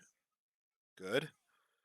And then someone's going to come and pull that lever on repeat over and over and over and over and over. And when they do, that bridge is going to go up and down and up and down and up and down and up and down. And that's the whole idea. Is that every time it goes down, it crushes 100 tiles of water out of existence. Bang, done. Up and down, over and over again until the entire system is drained. And this will drain it about as fast as we can. You could build, theoretically, you could build your well in such a way that you had like 4 of these surrounding it, and that would drain just about any amount of water you wanted, lickety split.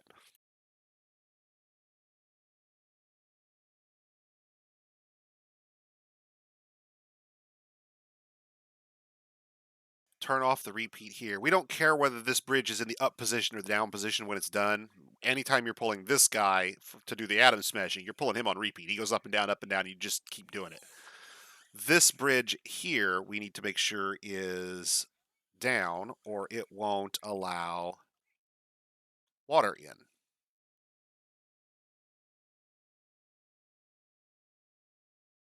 And now, lastly,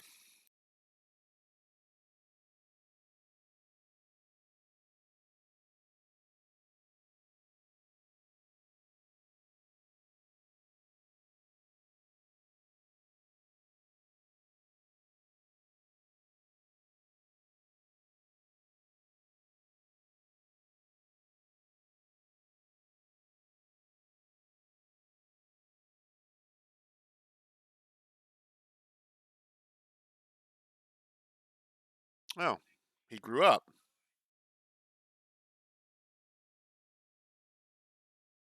Good. Let's butcher his ass. As his entire purpose is simply to serve as food. Oh, look, you're fully grown. Congratulations, you graduate. You've moved on from being water buffalo to being meat.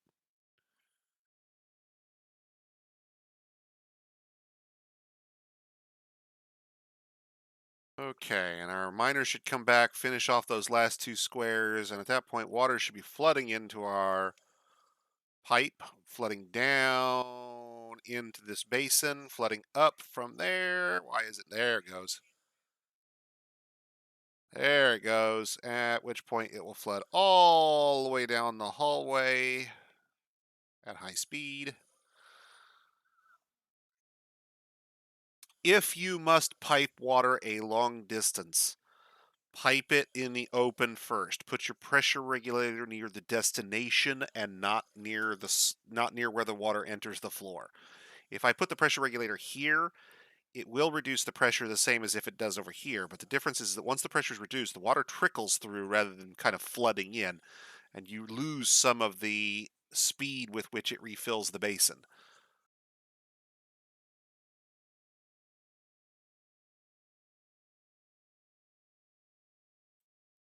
And flood, flood, flood, flood, flood.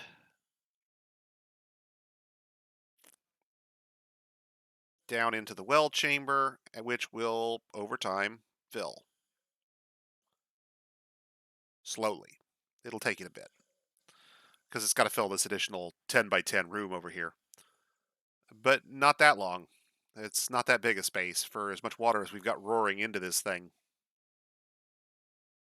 And then up, up, up, it'll fill all the way to the top up here. And it'll cap out.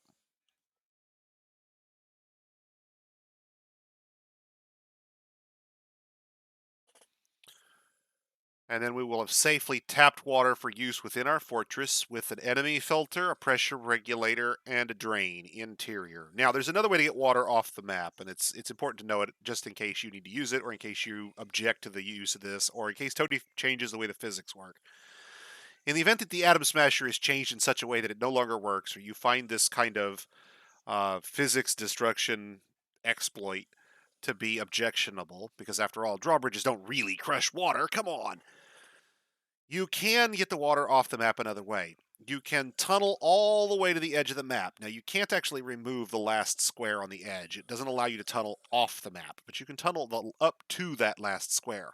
Once you've done that, expose a large face of it, smooth it all, and then carve it all into fortifications. The edge of the map is considered to be a void, so any water that flows up to the fortifications will flow through them and off the map and into the void and be lost. At which point you have created a drain. You can then simply slap a drawbridge on it to open it and close it, and that's how the drain works. It's not as fast as an atom smasher generally, unless you've got a huge outflow pipe, but it will work, and it doesn't rely on any sort of exploit unless Toady again fixes smoothing the edge of the map, which I don't expect. I don't expect him to fix atom smashers either. That's kind of a Dwarf Fortress tradition almost at this point. And hey, presto, our well is filling up. And our outpost liaison has arrived, and it's after midnight. So, we've now done this for over 4 hours, and now's a good time for me to call it. But before I do, I want to take a moment. Down below the stream, you guys are going to find a link to my donation page. I'm collecting money for Children's Miracle Network hospitals. In my state, it's Riley Children's Hospital. I was a patient there myself approximately 30 years ago. Um, Basically, all of your donation, every dime, is going straight to them to help take care of kids who need it. None of this money that I'm collecting is being deposited in my bank account in any way, shape, fashion, or form. I'm not even a Twitch affiliate, at least not yet. Um, the entire purpose of this 33-day long broadcast and our 24-hour broadcast when I wind it up in November is strictly to collect money for a good cause. If you guys can do so, please, please, please donate. Um, we're in the top 3,000 currently for the charity drive this year. And while we're probably never going to be number one, although I'd love to have it happen, it'd be nice if we could at least meet my team's goal for this year. I appreciate those of you who've already donated and taken the time to support me. And I love that you guys have come out to watch and chat on the stream. I appreciate that. I'm going to knock off for tonight. And tomorrow, I think we're going to try and pick this up sometime around noon to 2. I'm going to have to be a little more flexible tomorrow than I normally would be. I can usually predict that I'm going to do it in the evening on the evening through the week, but it's a little more difficult on Saturday. I have other demands on my time, and mine need to be a little more flexible in my schedule. So my start time is probably going to be somewhere between noon and 2. As soon as I know for sure when I'm actually going to be able to do it, I will post on my Twitter and out to the events page here on Twitch. So those of you who are looking for a reminder, in addition to following me so you can get a notification when I go live, you can actually check the events page and get a reminder there for when I update those events. In addition, you can keep an eyeball on Twitter and it'll let you know shortly before I go live or when my event is predictable, I guess I should say. So for tonight, I'm going to go ahead and save the game. And tomorrow, we're going to pick up with making a barracks, getting some military set up, making traps because we don't have any of those yet. Right now, we can basically defend ourselves only by sending our meager squad out to meet single invaders head on, or trying to crush them under our opening and shutting drawbridge at the door, or buttoning up and just waiting for them to go away and outwaiting everyone. Now, those are viable strategies. In fact, walling yourself up is pretty well invulnerable. If you never pierce a cavern and you basically dig yourself into a hole and then wall off the exit, your 7 dwarves will survive as long as you don't let them go insane. I mean, you can effectively run an Adam and Eve for it, if you will, for years.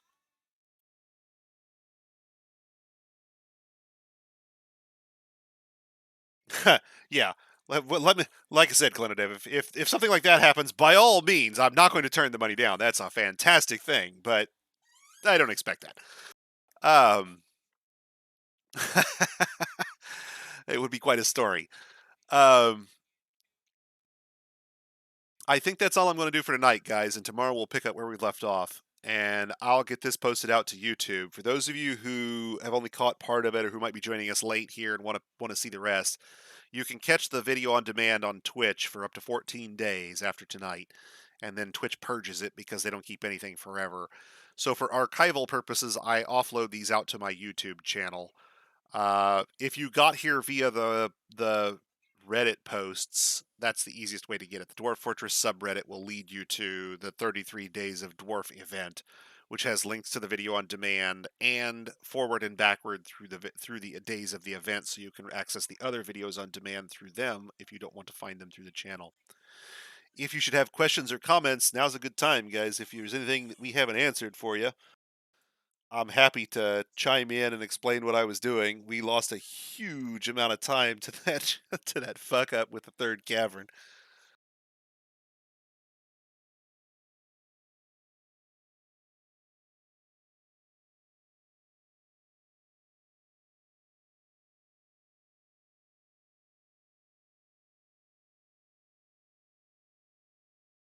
And our dwarves are still mostly getting by. Nobody's torqued off yet.